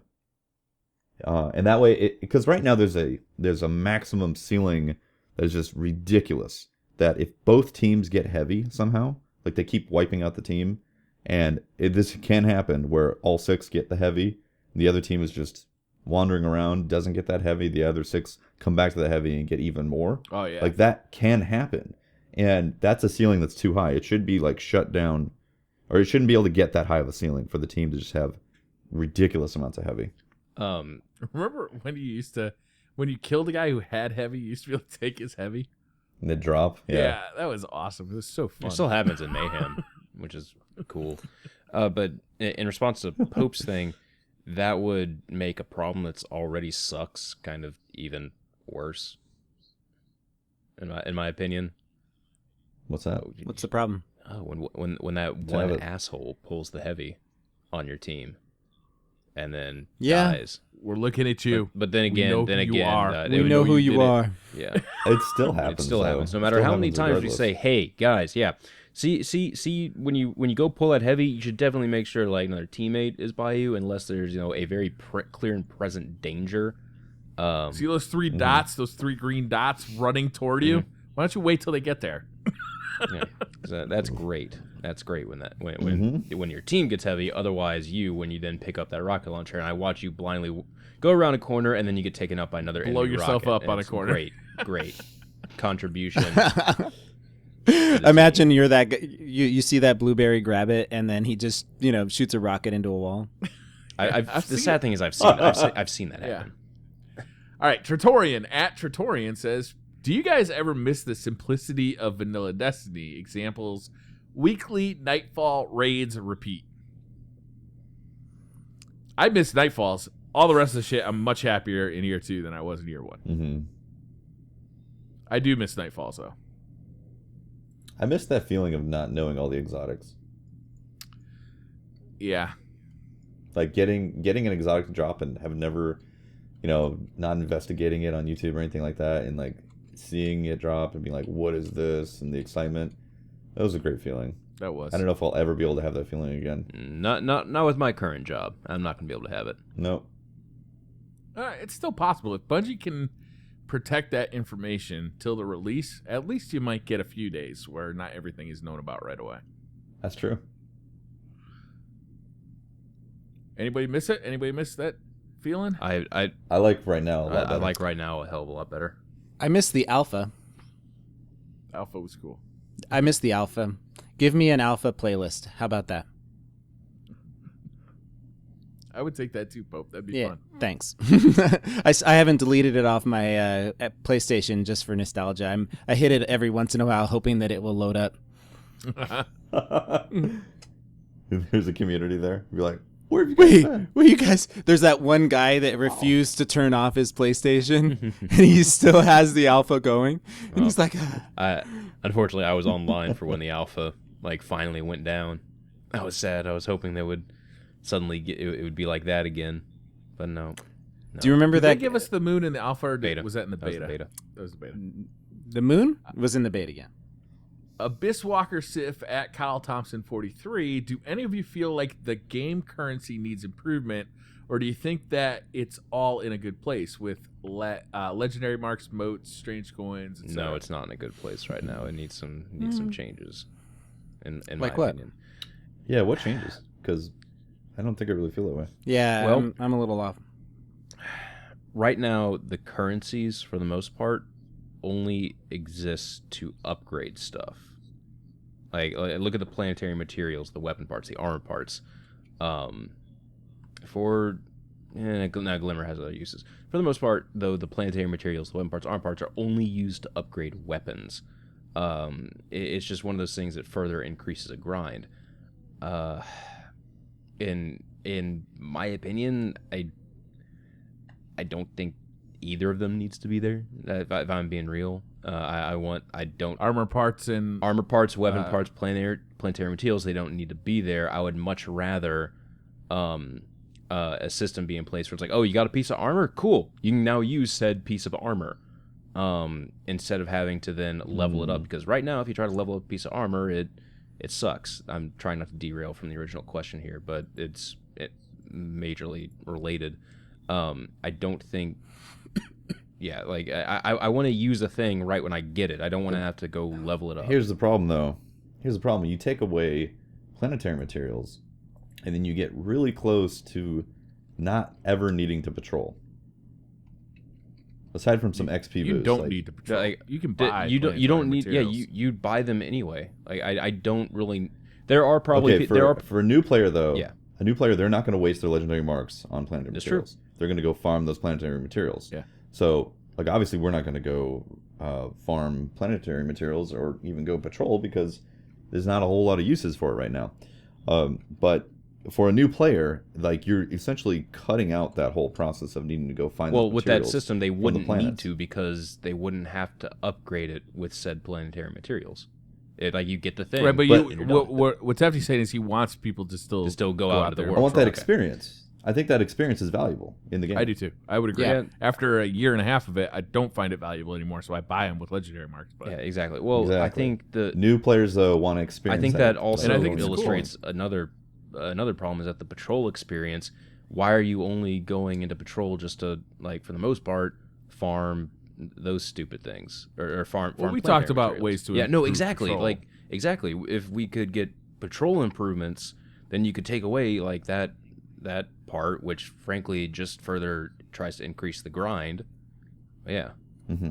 I like the armor materials. I like the them seeing them around, and I like getting them and having to. Yeah, I'm with Briar. I buy them now, but what I do see is my son, which has given me a great perspective, sitting next to me, 8 years old, running through the area, and him stopping to pick up spin metal. Yeah. How often do you run right past it now? Now I don't even think about it, but Yeah. as a new player, he's like, oh, spin metal. Yeah. And then when chest. we did what did we do where it was the armor material was a reward for it. It was like 20. It was the Nightfall. It was a Nightfall or something where he got a armor or spin metal, and he was like, yes. I'm like, what? There are times in my Destiny days where I would have very much liked to get 20 spin metal. Mm-hmm. Yeah. I mean, remember when you couldn't buy it? Oh my god. Oh yeah, you ground for hours. You just drive around in circles on Earth or Moon or Mars or wherever. It was awful. That economy had a problem. Yeah. There was a problem with that economy. I like this economy. Legendary marks, motes, strange coins, glimmer, all has different purposes. A lot of it, though, if you're super high on one thing and super low on another thing, you can kind of, you can spend a little to get a little of something else. So you never feel like you're just stuck and you have to grind if you've got something else. Like, if you've got motes of light and you want to upgrade some weapons, you can do that. You just use the motes to put the experience in. I like how each thing has a slightly different purpose, but if you're low on one thing, you can usually make up for it by buying it with another piece of currency. I think it's cool. Mm-hmm. I think it's the best we've had. I do agree it takes too long, Patrick, to upgrade armor, but I don't think that's really related to currency. I think that's just a problem with how much experience it takes. Over on Xbox side, I am in like that weird place where I need my legendary marks to buy upgrades and stuff like that. I'm only 280 light level. So there are still weapons and stuff that I need. I need legendary marks for those. I need legendary marks for infusion. I need exotic shards, which you can't buy from Xur anymore. And so I have to somehow go get exotics to get exotic shards to upgrade the exotics that I have. Or else they're just going to forever be at like 280 light. My legendary marks are being used thoroughly, but so I can't use those to get planetary materials. It's in a really weird place when you don't have it. My Xbox account is like me trying to simulate being a casual for the most part. Well, I do have But the problem is you're not a casual. So for you to have to go back and do that shit is it's hard for you to do. Yes, it is. For a brand new player, what this stuff is actually meant for, it's much more exciting. Yeah, there's an entertainment value to it. Like going back and having to patrol and collect materials sounds awful for me. Yeah, because I've got thousands of hours in this game. Like I'm probably past 3,000 if I combine both Xbox and PS4. So that's like I totally understand your perspective, Pat. Like I get why you think that it's a problem right now. But for most people jumping into the game, that's like an exciting part. Like, oh, there's this world and you can get stuff. Yeah. I want to go get more of it. I've never enjoyed grinding like that in any game either, like whether it be a game that's casual or whether it be a game that I put in 10 years of time into. I've just never enjoyed grinding by gathering materials to be interesting. Well, we had to grind a lot at the beginning. Yeah. No, the grind I was fucking remember. hardcore. I fucking remember. Do you remember? It's like 16 per orb. It was like 8 in the first 2, and then 16 each of materials on the last orbs. Yeah, it was something 3. crazy. Yeah. Good God. You'd spend hours just running in circles. Oh. Yeah. Glad that's gone. All right, we ready for the next question? Yes. Phil Krebs at Phil Krebs. Will another class arrive in Destiny 2 and 60 frames per second plus, help me out here, SWBF quality graphics? Is that Star Wars Battlefront? Star Wars Battlefront quality graphics. Okay, so 2 questions really. Will another class arrive in Destiny 2? So in addition to Warlock, Titan, or Hunter, and 60 frames per second plus Star Wars Battlefront quality graphics. All right, let me throw something out there. Mm-hmm. What if in Destiny 2 we have allied ourselves with the Fallen, and that's our 4th class? To meet Pope, I would love that. That would be really cool. We now became. We were now like allies. The Fallen and humans were going up together against the darkness with the Queen. Dude, how sick would that be? That would be really fun. What if your fallen class had 3 subclasses too? That's what I'm saying. Sick. Oh man, Yeah. that'd be sick. So your fallen, Yep. your fallen had like the awesome classes that I don't know, man. Just gets me excited. I'm way down for that. Yeah. I hope it happens. Because think about in Halo when they Yep. the Arbiter, you could play as the Arbiter. The Arbiter comes Yeah. to Destiny 2, confirmed by Paul Bear. Confirmed. I love it. How about 60 frames per second plus Star Wars Battlefront style graphics? Okay, so That'd be my possible. thought on this. Here's the thing, though. Like Destiny already looks pretty amazing. Mm-hmm. It's a different it's a art beautiful style. looking It's a game on different art next gen. style. It's a different art style, but like the actual visuals of it are beautiful. Gorgeous. And I think I think there's more photorealism in Star Wars Battlefront. Yeah. But both games look absolutely beautiful, in my opinion. If they could actually keep what they have right now and make 60 FPS happen, Mm-hmm. I mean, I know isn't Star Wars 90p on PS4? I think it is. It's They'd have 900, to yeah. shrink the res. They'd have to shrink the res on it, but if they could go 60 FPS and maintain the quality that they have right now, I'd be down. Yeah. I'm almost. However, they have to get up to 60 frames per second, I'd be down with. To be Yeah. honest with you. I really would like to see that. The big worlds, though, are tough to do at high frame rates. Just go, Those yo, patrols. Bungie, just license out the Fox engine. They did it great. It's perfect. Metal Gear Solid. And while you're at it, late- license out some little late for network that. engineers that are brilliant. So we're looking at next gen. We're looking at next gen consoles being able to do more. Current gen. Am I hoping? current, Current please gen, call it current technically. gen. All right, current gen Yes. consoles. And they're not going to be. I think they're going to be able to handle 60 frames. And I think it's. But if it's a conversation between Destiny 2 being these larger landscapes, right, and more expansive world like they were hoping Destiny 1 would be, and now they're making Destiny 2 be that, right? Let's just say that they're going to be making this. Hey, you see that mountain over there? You can go to it. Remember that line Mm-hmm. from? Oh, yeah. Yeah. So maybe they're making Destiny 2 that way, and if it meant that it's not 60 frames per second because of that, I'm perfectly fine with that, man. I'm perfectly fine with that. I think I would be too. PvP is just so much better with 60 frames per second. In PvE, I almost don't care about the 60 frames per second that much, but in PvP, I really want it. But I don't think that it's going to be too jarring to switch between. Like if they split it so that PvP was 60 and PvE was 30, I think that would be too jarring switching between. So I think they have to settle on one for both. Yeah. I think I would. Oh man, Pope, you make a compelling argument for 30 frames per second. If don't know. that's the trade off, it may not Right, be. if that's a trade-off, sure. It may not be. I mean, they have technology for streaming content, streaming the assets from the hard drive. Mm-hmm. They just need to get good. Get good. Hey, Bungie, They're get good. just getting kid. outplayed by the PS4. Get good, Bungie. Get good. You guys. Speaking of next-gen consoles, though, the Nintendo's coming out with a next-gen console this year. Is it this year that they're coming out? I think it's God, codenamed I've Next. barely played my Wii U. Well, this one's supposed to be on par, like power-wise, with the current gen consoles from Sony and Microsoft.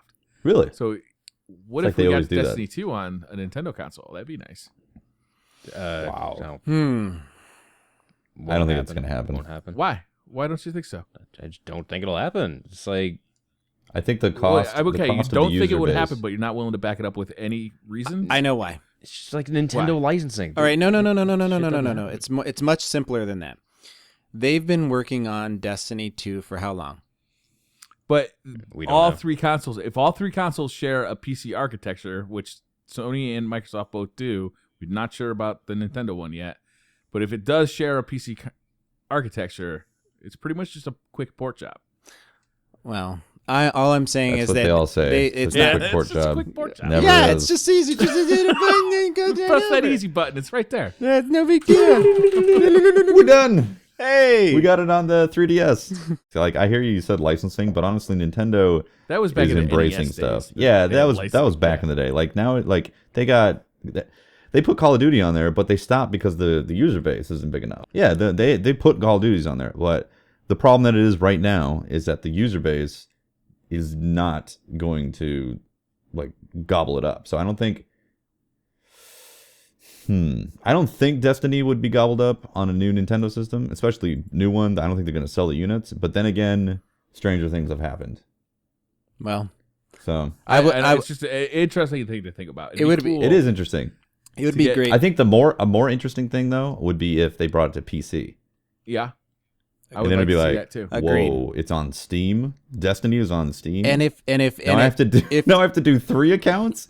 if Destiny was on PC, all of a sudden it would be a good game. It would be like PC Master Race would take it over, and it would be theirs. And imagine Glorious. imagine all the mods that would come.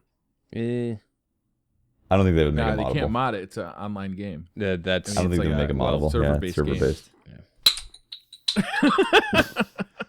I'm done. I'm off this podcast. Bye. Because the only hope that I have for PC is that when the PC community is so good at just creating stuff, and like one of the reasons why I got Skyrim that way, it was just so that I could play their custom content. And any Mods, For you, I yeah. did the same. oh man, just the type of stuff that they can do is just, I mean, I don't agree with the PC guys very often for their whole like arguments about hardware and all that bull crap. I just don't. I don't really care. I can have just as much fun on a console as a PC, and I'm never going to argue. Wrong. All right. But what I Did that dip down to 40 frames per second? Oh my god, I'm returning this card and getting a GTX 980 Ti right now. yeah, so my point is that if the games that I do get for PC are the ones where the modding community is strong, because I know that anytime that you get something like that, the community is going to create some really cool stuff. Yeah. modding also increases the life of a game pretty much exponentially. Look at Doom. Still a thing. We don't need modding. We just need a Forge mode. Dude, Forge mode. We need it so all the consoles can experience it. Yeah. That's really what it comes down to. One thing also about if Nintendo got it, I mean, they would theoretically have a more powerful console than Microsoft or Sony, so they could possibly have better graphics. They could be the platform to play on graphically. Okay, let's move on. Yeah. Can I port my characters from my PlayStation over to the PC? No. What if they had one of your exclusive weapons though? For $69.99. Yeah. For $69.69, you can port your character over to PC. All right, sign me up. Yep, sign me up. Done. All right, John Dusky, worst fare, lack of content or lack of quality content? What's worse, being on a ship that's sinking or being on a ship that's sinking that's on fire? What? Yeah, I'm gonna say Both? I'm going to say It's- yes, and then next question. good idea. Josh White at Josh White 513. How would I go about getting into a raid with one of you? Not wanting a carry, just a group. Watch the streams. Yeah, streams. That's the answer. Yep. Watch the streams. When we start asking for people, have a PlayStation message ready to go that says raid. And when we say, okay, we're accepting messages for a viewer raid, hit send. Yeah. I usually pick like the first messages that come to me. Yeah, it's totally first come, first serve for me. Quartal at iFunnyZeusFML. Will you have my babies? I ain't paying no child support. Yeah, I figured you wouldn't. That's a good call. Wait, shit. I'd be No. having his babies, so that means he would have to be paying me child support. Yes. Ooh, Oh, man. Cost proposition right there. Comfort for some future games. Let me see that bank account, then we can talk. Or discomfort. All right, last question. Durain at Durain123. I think we could finally put a definitive answer to this question, too. Who on the PD podcast has the best beard? We just so happen to have run a poll today. I believe Tefty What were the won results that of that one. I'm poll, technically, we discussed it because I'm technically the only one. The only person with a beard. on the You know what? cameras. I'm gonna right here live on stream. Settle this, Pope. I am going to formally challenge Tefty to a beard off. Oh, Now, what's that entail? Now, so in order to do going full beard? this, you have to shave yours off. Oh, I don't think Oh he's no, allowed I'm to not do that. doing it. You can't start. No. You can't. Baby face. You're afraid. You're Baby afraid to face. start over, huh? I don't want Baby to. face. I if you want the title, I will give it to you. You can have the title. Oh. You have best beard. That's Future That's an tense. empty victory. That's empty. I You can't have, take you that. have best. I can't take that. I'm not gonna shave my beard. Sorry, Pope. It's all right. It's all right. I'm sorry. No, it's all right. I understand. You're afraid, but that's okay.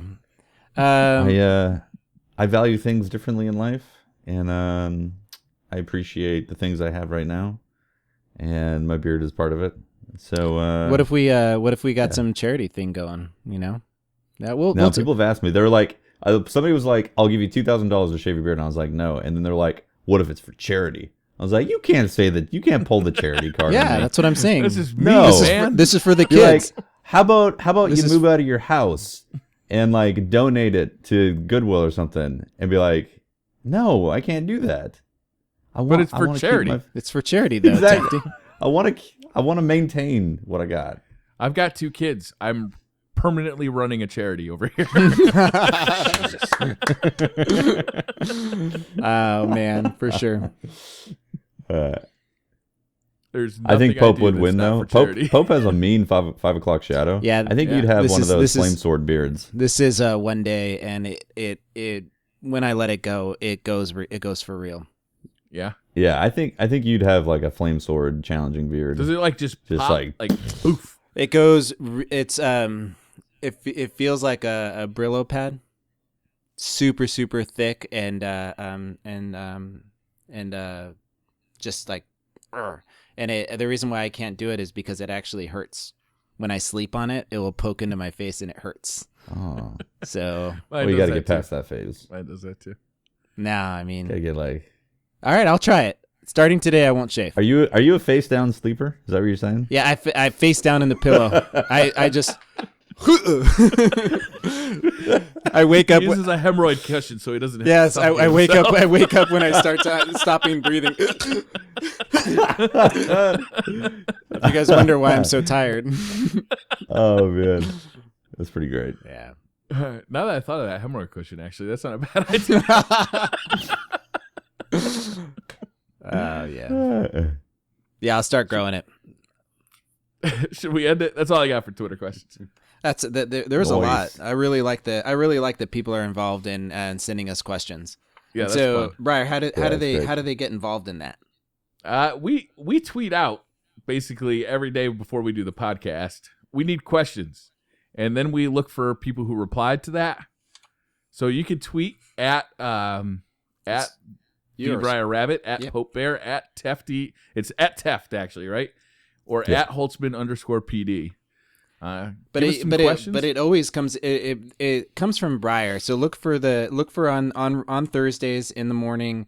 Briar sends out a text message reply to that one, and that's the one that we pull up and we grab questions from it. So if you guys want to be on the podcast, and that's where we're gonna pull them from. Yeah. Make sure it's like the thing is though that we don't pull the questions live, right? No, you We're got not to pulling do the it tweets live. before the podcast They're- starts. Before it They're starts. curated Yeah. essentially. Like we're obviously not going to pull every single question. So if you want to get in on the question list, you do need to be ready the day of and respond to those. Because Briar, what time do you usually go through them? Like 3 or 4 hours before? I kind of go through them a couple of times. I'll okay, do a yeah. last check right before we start the podcast. Okay, so yeah, if you guys want your best chance, like be ready for Briar's tweet and then respond to it as soon as possible. And at Which the you do usually like 6 hours before the podcast. And at the right? same time, something that we're starting now that we've been doing with the live podcast, this is brand new, so we're really excited about doing it and how many people have been involved in it. But one of the ways that you can get involved is also I'm going to send out a tweet that asks for any polling type questions. So Briar will take the community questions, and I'll take polling questions that I'll be able to put up in the chat and get you involved that way, and give credit to those people that are giving me questions. So I love the people that got involved tonight, and I hope you guys enjoyed getting to be interactive in the conversation and put up what you guys thought. Yep. And also, Pat, you always looking great, man. That's nice face cam you got there. Mm-hmm. We're starting a GoFundMe for Really, really Patrick's face cam. Mm-hmm. Mm-hmm. Mm-hmm. Mm-hmm. Might be Just like lessons on fantastic. lynda.com on how to use a webcam. Yeah. If anybody wants to send him, YouTube's your friend, man. Google YouTube how to get C920 to work. well, or you could just give him a Target gift card. Get C920 to work. He's actually what he's googling is how to fire people from podcasts. I see a video of installing the C920 Logitech webcam. That kid looks like he's maybe 9 years old. So I'm gonna pass on that. Well, video. go by view count, man. Well, I want to, but before we Don't pass that 9-year-old kid who taught me how to use Photoshop. before we leave, I want to thank the mods who have helped in the chat. You guys are awesome always, and also everybody who subbed during the podcast. We'd love to acknowledge you, and we really appreciate it. Thank you very much. Agreed. Yep. Thank you very much. Thank you, guys. Are we ending it the normal way? We're just gonna... Mm-hmm. Oh, yeah. Oh, yeah, okay. Well, if you want to find me, PlanetDestiny.com. Patrick Casey. You can just go click on the stuff. I'll be there doing videos. 100 years, PlanetDestiny.com. There you go. Yeah.